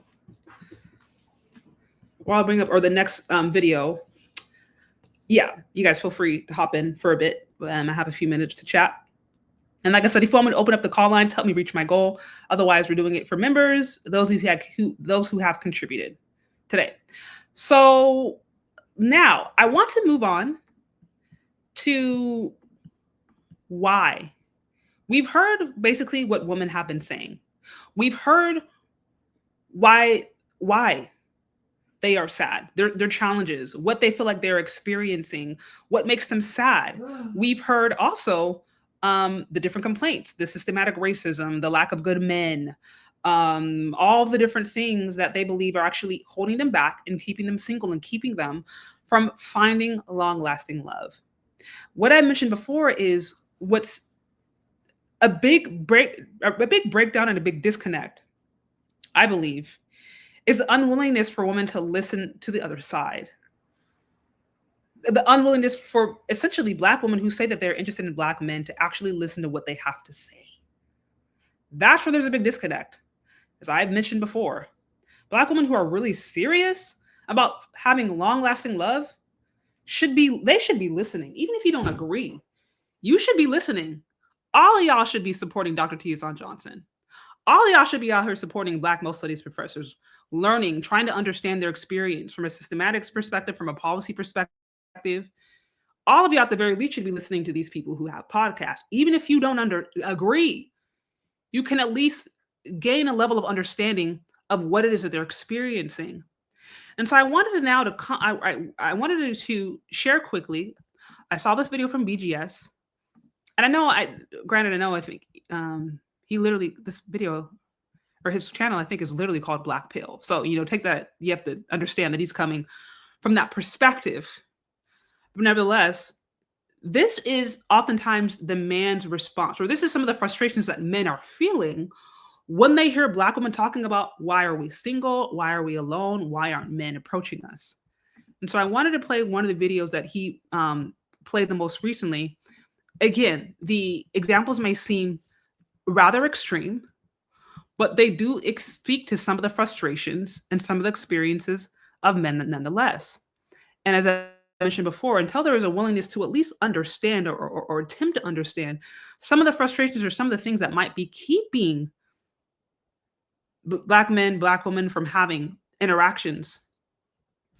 And again, these issues, mind you, these issues just aren't happening in America. You're having this disconnect all across the diaspora, right? You see this in the West, you see this in Europe. You see some of the stuff even in parts of Caribbean and Africa. So this isn't just necessarily a Black American thing, although our experience is unique. But my point is, if we're not willing to listen to men, then how are you going to learn how to get along with them? It's real simple. So I want to play some of this, and we'll get into it. Hey, what's going on, Gamechanger? You there? Yeah, I'm here. Hold on one moment. Let me just stop what I was doing. Okay. Yes, I'm here. And yeah, there was a lot of things I want to share with you.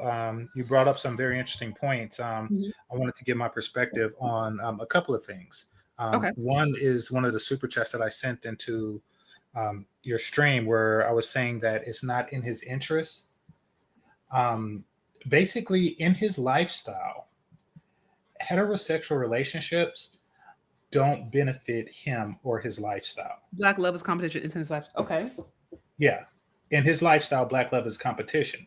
Okay, you know how some Black women see white women as a competition? Yes. Even though only like 2 or 3% of Black men are like with white women, but 98% or more, a percent of Black men either wants to be with a woman or desires one.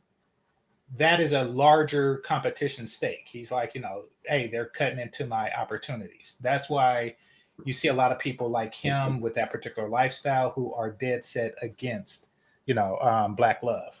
That's why it's a myth.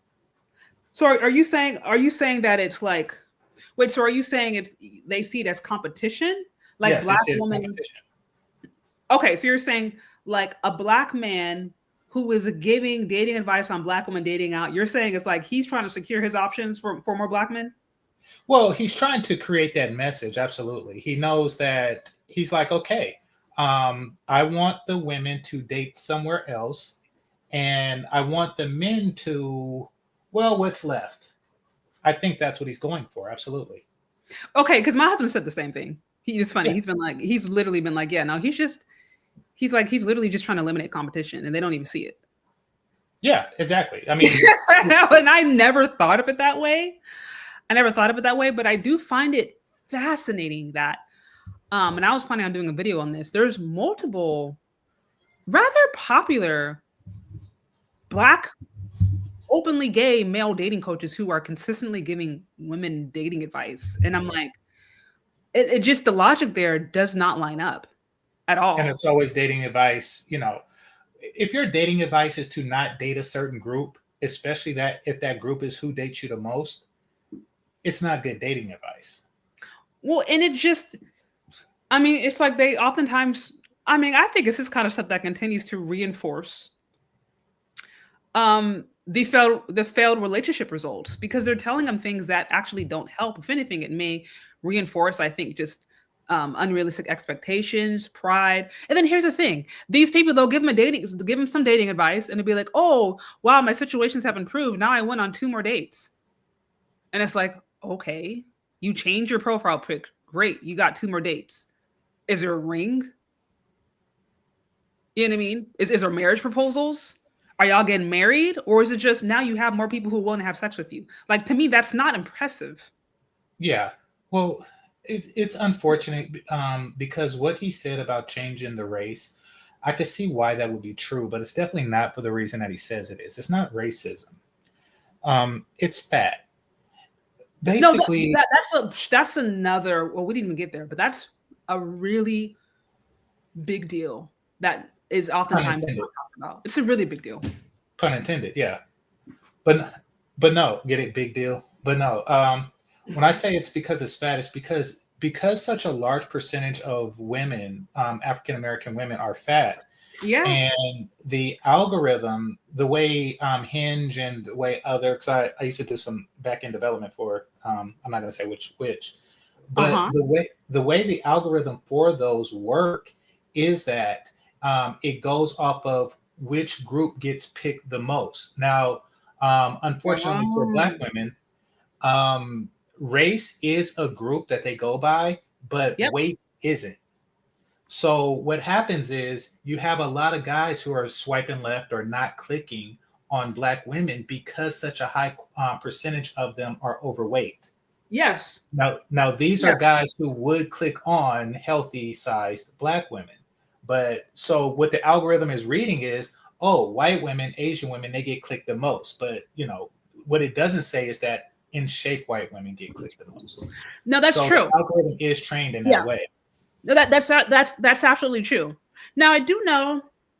I want to say it was the dating divide where it actually did look a little bit. It did look a little bit at weight. It took that into consideration, and what it found was that there were some races of men that they were so devoted to the race of women that they would prefer to be with a plus size woman of their own race versus a slim other woman, right? So there was some who were that dedicated, but I do think that you were absolutely right, because we know that the majority of Black women in America, at least.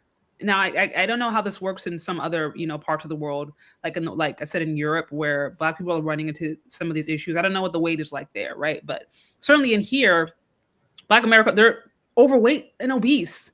Mm-hmm. And that's kind of a big deal. And especially if you guys are trying to break into these other cultures, Black men are the most body positive. They are literally the most lenient of all men when it comes to body standards or weight standards. And I think that's why there's sometimes this level of comfort and sometimes even arrogancy you can see, morbidly obese. Sometimes Black women have a morbidly obese woman who will say, I'm only dating a rich man. And then go on and completely shade and insult 90% of Black men out there and be so convinced she deserves a rich man. And it's because that morbidly obese Black woman likely has had interactions with Black men who could be considered attractive. Right. So which is in direct contrast to what you see them say, oh, woe is me, they're all in jail or with white women and blah, blah, blah. It's not about logic. This is not it's deception. That's why it's so confusing as what's going wrong here. What you're dealing with is deliberate deception. It's market manipulation, basically. What they're doing is they are leveraging the market, leveraging their odds.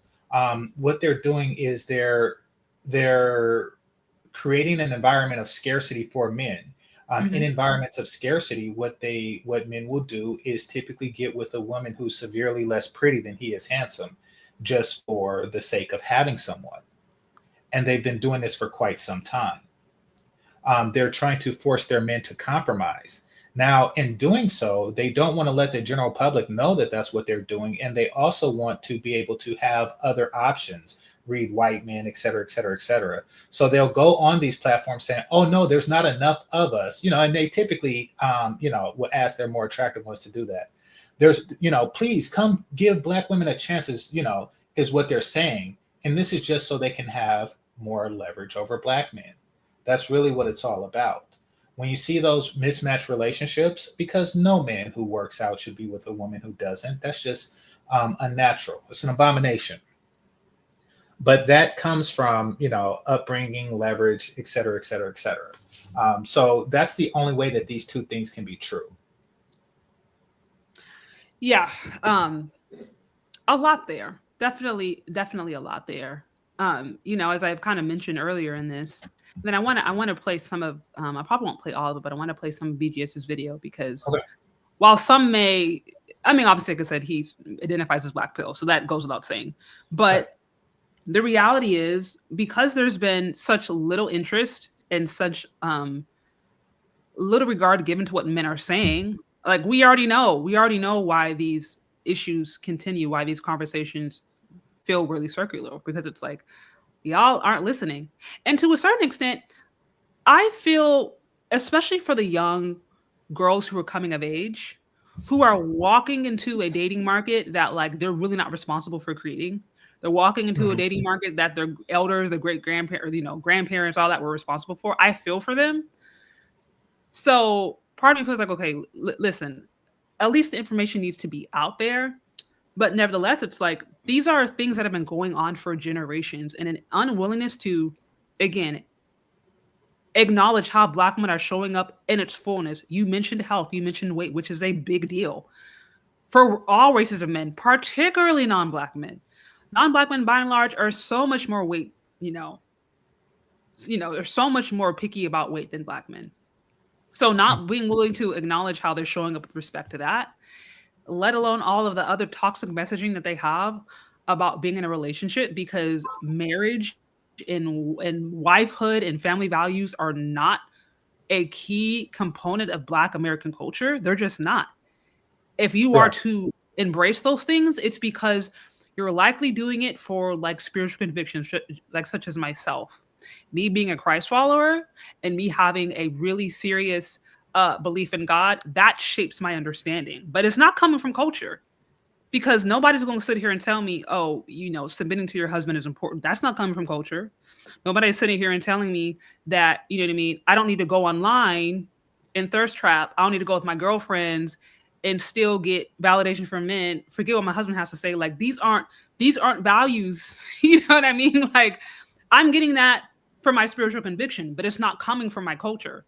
So it's like, again, unwillingness to reckon with all the ways in which Black women are showing up, or quite frankly, aren't really showing up, is why I think this stuff goes on. And in this video, BJS, he provides some examples that I might consider extreme, honestly, but I'm curious, you know, your thought or the thought of those in the comments, just with respect to their interactions with Black women over the years. Sure. So, okay, let me play some of this. Here it says Black men are the most accepting with looks, and it has done disservice to our women. Thank you so much. Agreed. Yeah, thank you so much. Yeah, I know you were going to have nothing else to say. Okay. Well, somebody else sent the $10 one. The relationships that last the longest is when. Okay. This one over here. You guys be on and tell these women, these two men in general, you women are nothing but. Yeah, I don't need to respond to that. I didn't read it. I'm sorry. I didn't read it. I said I didn't read it. I just seen that. No, I appreciate. Like I said, yeah, you know, I appreciate all support, but this is not about going in and like I'm not going to sit here and undermine myself or all of who I am. Like you can pay me all the money in the world, but I'm not going to sit here and just throw everybody under the bus. That's not what this is about. Now, I will, as a Black woman, I can acknowledge challenges that we have, because obviously that's my experience. But no, we're not. This is not a time to sit here and just insult people and then not do anything constructive. That's not what this channel is about. When the female is more dominant than the man. I know y'all gonna get in my comments and be like, what? But it's something about that woman being real dominant and mean that's gonna have that man acting right. Like I have seen it too many times. Like I can name so many relationships where it's like that. Like the woman, she don't play no games. She real dominant. And the man is more like passive, you know, yeah, baby, you know, go along with her. Those are the best relationships. Like, I feel like when you real soft and you a lover girl, it's something about a man that's just gonna dog that. Like he gonna take advantage. Like it's just that dog in him. He gonna just take advantage of it. That's how I feel. I know y'all gonna get in the comments and be like, no, it's not like that. You know, we want somebody feminine. Using the right weight matters. The body pod lets you easily understand what is the fastest way to. No, y'all don't. No, y'all don't. I just no, y'all don't. Y'all don't. I'm telling you, the best, the ones that has lasted. I'm talking about 10+ years relationships, has been that woman who don't play no games. And I'm not saying, you should just be mean to your man or whatever like that. But I'm just saying what I have seen work. That's it. That's all. I have a reckless mouth. Okay, can I? Because when I argue, Yeah, you want to respond to that? Oh, most certainly, most certainly. Okay. All right, so I want to call her stupid, but I'm gonna go with the phrase extraordinarily short-sighted. Okay. And that's because if you look at it on a world stage, Yeah. and you look at who is the most sought after woman, or ethnicity or culture or tribe of women on the planet, it's hands down Oriental, and that's on a global stage. And there is a correlation. There is a correlation between how submissive a woman's ethnic reputation is, Yes, and yes, who is sought after more. And then somebody said because of white men and because of Asian men and because of pretty much every man on the planet that's not Black American, However, what her perception comes from is that the only relationship that she see works is with, and I believe that, what she's saying is true, is between an overbearing woman and an underbearing man. That's because in the Black community, most, if not all, Black women are trained to have this type of personality. So the few relationships that you do see, of course, is going to consist of women with this type of personality. That's kind of like me saying, like all of the good presidents of the United States just so happen to have been men. That's pretty much obvious, like all of my favorite basketball players are Black. Come on now, you gotta look at it from have you seen relationships with women like yourself, say, for example, or Danica Marie? Have you seen those fail? She's extremely short-sighted is the word that I use. What's interesting, because when I saw that, I was like, now I'm going to speak from my own anecdotal experience, right, and that of my family. I didn't grow up around the women in my family were not necessarily like dominant in that sense. That was not the dynamic. The men were definitely like the man's man. If you want to consider more of the patriarchal, like that's the dynamic that I saw growing up. Now, with that said, though, I do have friends. I have very many friends where it's like you have the old overbearing mother or the overbearing mom, and then you have the dad who just kind of exists, right? But I feel like if I'm to look at families, and then if I'm to look at toxic Black families, because I've had the experience to know and meet healthy, thriving Black families too, and just see them thrive. But if I'm to look at like a toxic Black family, I can honestly say I've seen both. I've seen the toxic, domineering, controlling Black woman and the man who just kind of becomes unperson and just says whatever she says. And then I've seen it in the opposite way. And I've always likened it to, because Black people are coming from, they have a traumatizing past. Some people were just, quite frankly, taught things that they're just toxic. You know what I mean? Things were passed down, the behaviors, certain ways of speaking to your kids, speaking to your husband, speaking to your wife, speaking to each other. And some of that stuff continues today. So I have to respectfully disagree. I don't think that it has anything to do with the past, or else you would have seen it in your family as well. I think that somewhere around 1984, that they came up with this bright idea to be obnoxious people. And there was the assumption that there would be a life's reward. Okay, and here's why I picked that particular year, 1984. Because remember, you asked, how many years have this been going on? Yeah, I did ask 40 that. years, yes. So it's actually 41 years, so it's 2025.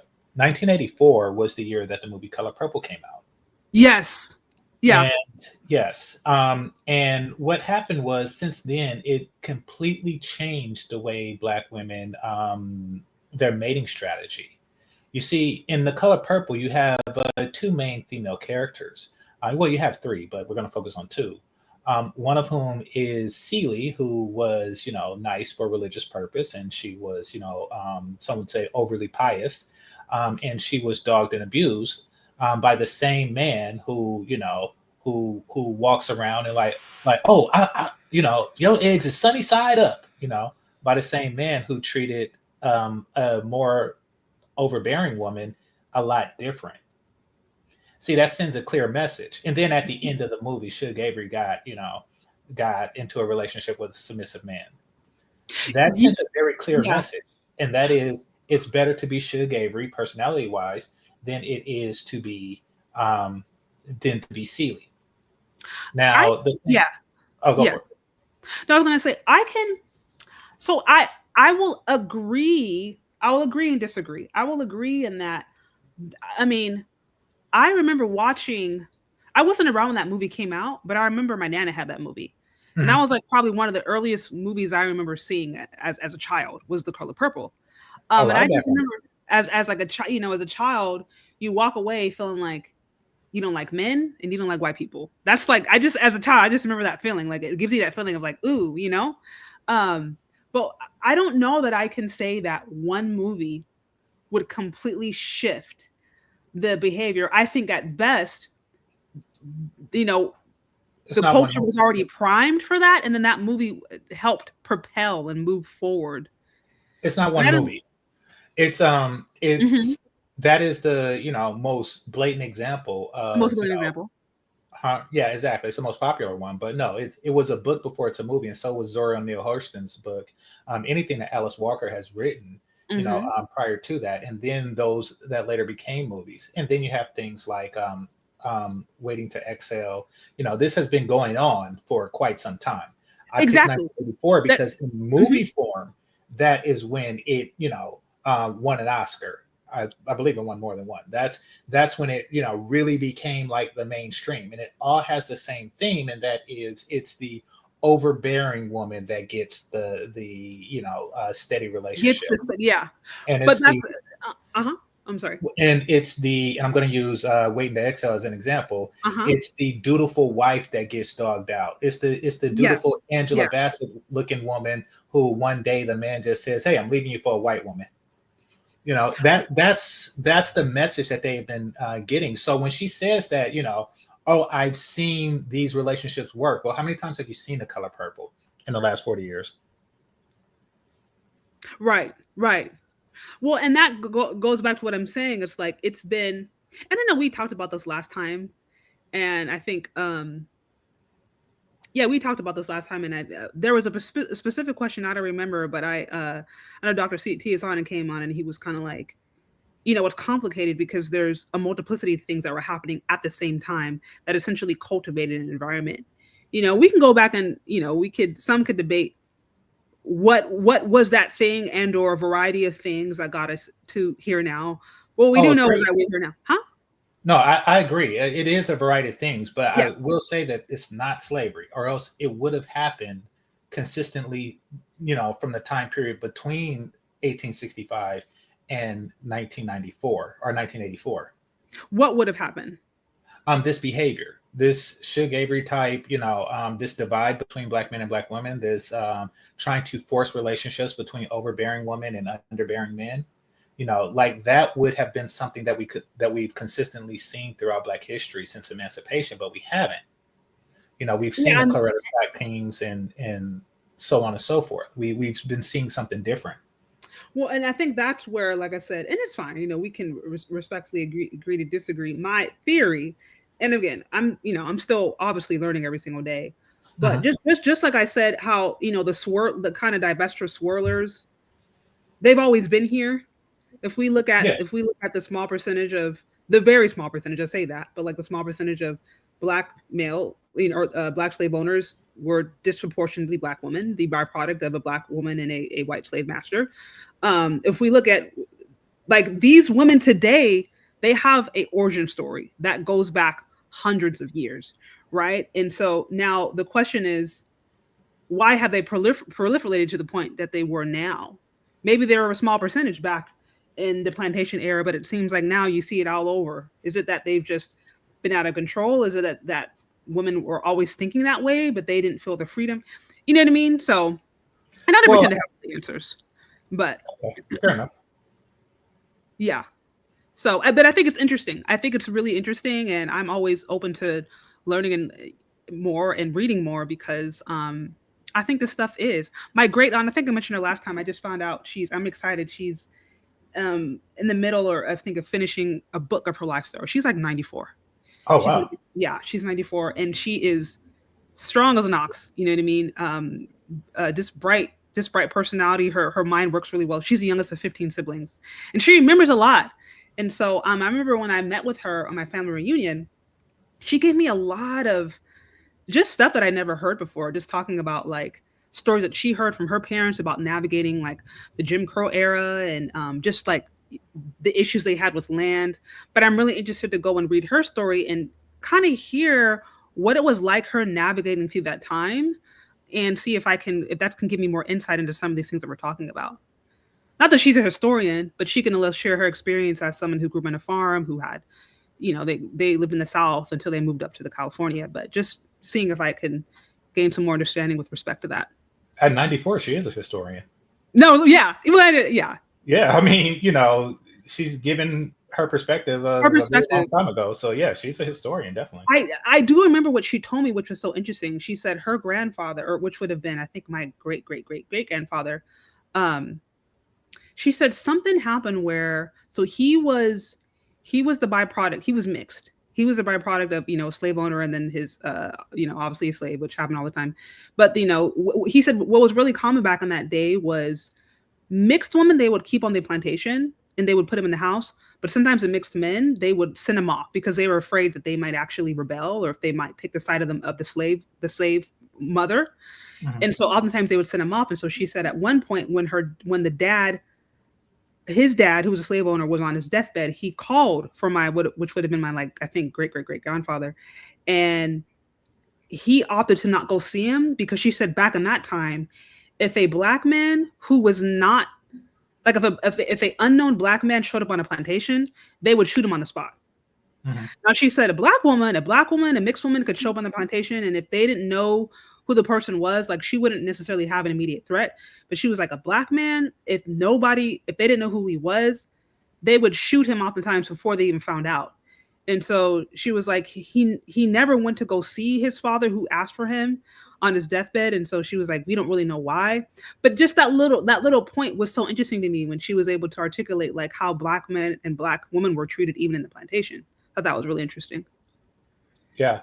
So I think if you read like a lot of 12 Years a Slave's incidents in the life of a slave mm-hmm. girl, Harriet Jacob, and Fred. Yeah. So I'm fascinated with that time period as well. Yeah, it's very fascinating. Yeah. And it's also fascinating. Now, this thing I can say, she has very positive things to say about her daddy and very positive things to say about the men in her family. And that, like I said, that mindset, I can acknowledge you there where it's like that mindset is a lot different than some of the stuff that we see today. So. And that's what I'm saying. It can't be, I don't think there's a direct correlation because, or else your grandmother would have that same thing and would be passed from, your grand auntie would have that same sentiment, but she don't. And even in incidents of the life of a slave girl, Harriet Jacob, she didn't really speak bad about black men, her father or otherwise. In fact, she kind of, even though she wound up with a white guy, she made it a point to speak positively of black men, like throughout her novels. Now, I also wonder, and then on this, I'll play a little bit more than I need to wrap this up because it's getting pretty late. I will say, I wonder how much of it, because my great aunt, right? She's also a devout believer. She's very, very, very serious about her relationship with God. And so I'll often wonder how much of that plays a role, because when you have those values that you are referring to, then it gives you a grid. But you have now a lot of ladies now who are doing their like Queen Mother Goddess, or on the Queen Mother Goddess trip, and they're on their own individual journey tip. So it's like they don't really have any values that are guiding them outside of what they feel. You know what I mean? So I wonder if that has something to do with it too, just the embracing of secularism and the departure from the spirituality, if that has something to do with the mindset that you see women having today versus the mindset back in the day when Black folks were pretty much churchgoers. Yes, absolutely. I mean, basically religion is a very strong way to encourage. It's a very strong influencer of a person's culture. It is. Yeah, for sure. Like, I mean, people have an intimate, and it really does dictate your decision making throughout life. And in the case of not just Christianity, but any Abrahamic religion, it's in a good way. You know, it gives you a rule book, a set of templates that you follow throughout life. And without it, you wind up looking for other guides through life, and then you wind up with, you know, that guy who said, you know, go on Hinge and pretend to be white. You know, like you wind up all over the place. Right, literally. There's, you know, like without the Bible, without the, you know, hey, this is not only you know, religious, but it's time tested. You know, it's time tested and it's successful. And in the case of Catholicism and to a slightly lesser extent Christianity, great civilizations was built on it. Right. So like, you can't say it don't work. You can't say that the people that, for the most part, you know, barring anomalies, that followed this template did not lead constructive, happy life, when people who don't seem to be on YouTube trying to figure out, you know, if you should wear these lashes with this dress. Like, yeah.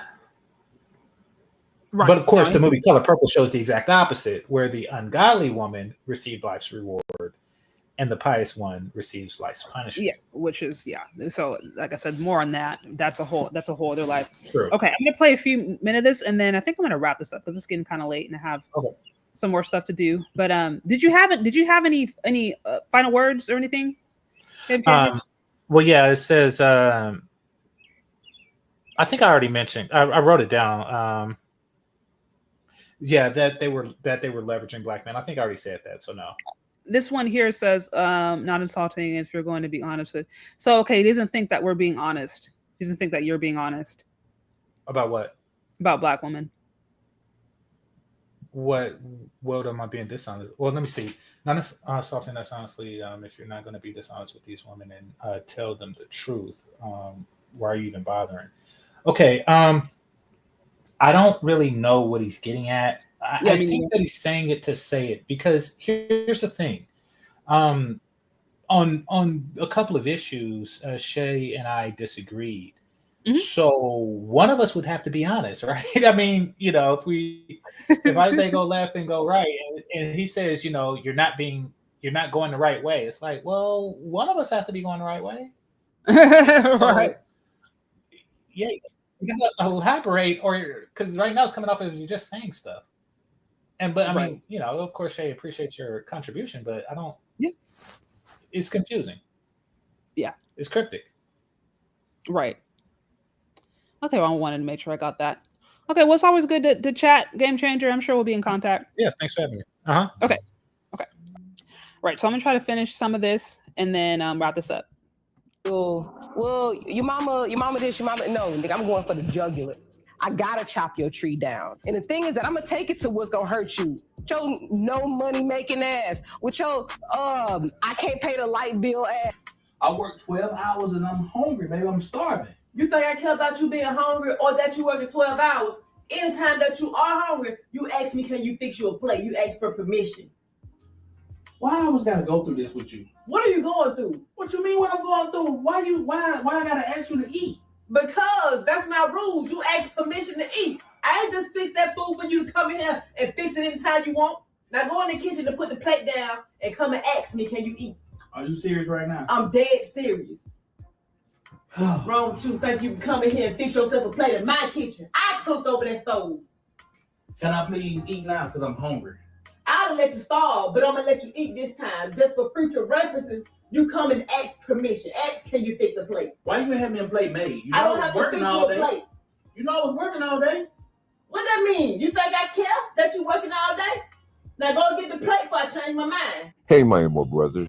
Okay, so I wanted to mention, as I mentioned before, going back to the original topic, right? Black women who are basically tired of being alone. They're single alone. They're sad to be alone. So we've kind of gone over that. For those of you guys who are joining or have joined a little late, you can go back and check some of the videos that I went through, and I showed reactions of Black women who are basically admitting and acknowledging that they are tired of being single, that this whole decentering men thing is crap, that they're lonely and they don't want to do this anymore. So we went over that. Then we went over an article basically that went on in Glamour that kind of broke down in more detail what it's like today as Black women are dating, some of the different issues and challenges they're running into. Right. So that's what we did. And basically what I've, have been saying before is that much of the challenges that I've seen, and I think the messages that have been going on for decades, they're really comfortable. They're really comfortable pointing out the ills and the flaws and the issues with Black men. And there's also a comfort with addressing systematic racism or systematic things, or just all the ways that, supposedly systems are keeping Black folks and keeping Black women from finding love, right? And so we always like to point to that. But there's never really ever an acknowledgement as to the things, the beliefs, or the lifestyle choices that can be keeping Black women themselves from actually finding love. Where we point to Black men deficiencies, and we like to point to systematic racism, but we are not willing to also look at what could be going on with Black American women, what is going on in the culture, or what are popular messages out there that women could be embracing that are keeping them from actually having success, right? And so that's my biggest thing, is that we can't just say that Black men are the reason that Black women are single. It's deeper than that, right? And so now what I wanted to do is I'm sharing some examples. This is a video from BGS. And while some of the examples here are rather extreme, I'm trying to articulate, at least to you, some of the concerns that Black men have had and are having. You may agree or not agree. You may think it's totally crazy. You may think there's an element of truth, whatever. But my point is, any Black woman who's actually serious or is really confused as to why she's not getting traction, especially these young women who are coming of age, who find themselves in a really confusing dating market. Anybody who is confused needs to at least understand what's been going on and what is going on. And I think it's important to listen to Black men, even if you don't fully agree with them, even if you think they come off as bitter or as whatever, you will need to understand the challenges that they are experiencing, and that could give you insight into things that you might be believing or a way that you might be approaching them that could really be hindering your own chances. So, okay, let's see what he has to say. Back again, and the clips that you just saw are just a small sampling of what's out there. In the first TikTok clip you saw talked about mean women is very indicative of how Black women are actually trained. I've heard this from my grandmother. So it's not new. This is how Black women have always been. If you read Their Eyes Are Watching God, you can hear throughout the whole book about how defiant and mean Black women and Black wives actually are. Okay, I feel like I want to go back and read that, Her Eyes Are Watching God, because I remember that being that was like approved literature in my school. And this goes back to some of what, Gamechanger was alluding to earlier when he was like, Color Purple was one of many media think pieces that went out, particularly around the 60s, that started to really bombard women with this whole defiant, anti-family, anti-male perspective that's been going on now for decades. He mentioned Her Eyes Are Watching God. I mean, that's a really, really old book. Like I said, that is, to my understanding, is still approved in certain schools. But what he's saying is, what he's alluding to is, hey, this like mean Black woman trope it's been couched under the term of liberalism and couched under the term of freedom and independence or whatever, but how it comes off to Black men is just, you're mean. Some of y'all like to use the term alpha woman or alpha, boss babe, but to Black men it just sounds like you're mean and hard to get along with. Okay, let's continue. And how they believe that this is a defensive mechanism to guard against Black men hurting them. If they don't keep the leash around your neck, or they don't keep a foot on your neck, you'll get out of pocket and you'll destroy their lives. That's what they believe. They truly believe that. Every woman I've ever dated thought she had to keep tight control over me. She thought she had to keep a tight grip on me, just like a child.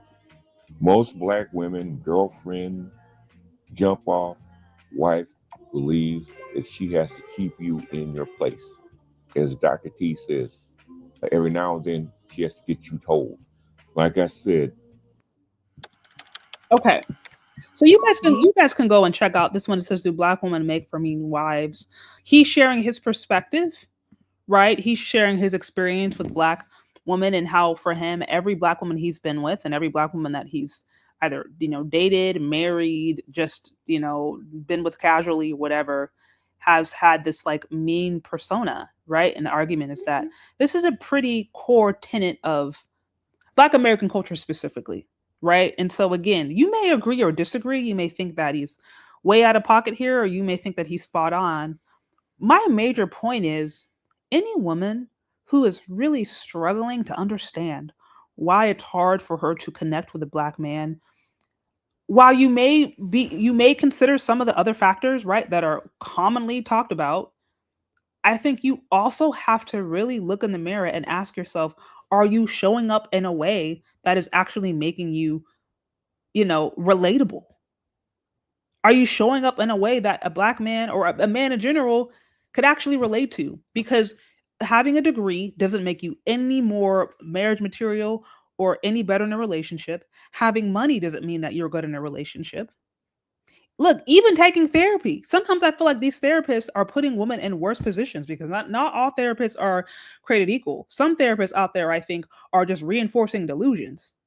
Some are good, but not all are good. So I'm just saying, just because you got money and a job and therapist does not mean that you have the qualities or even have an understanding of what it means to get along with a man.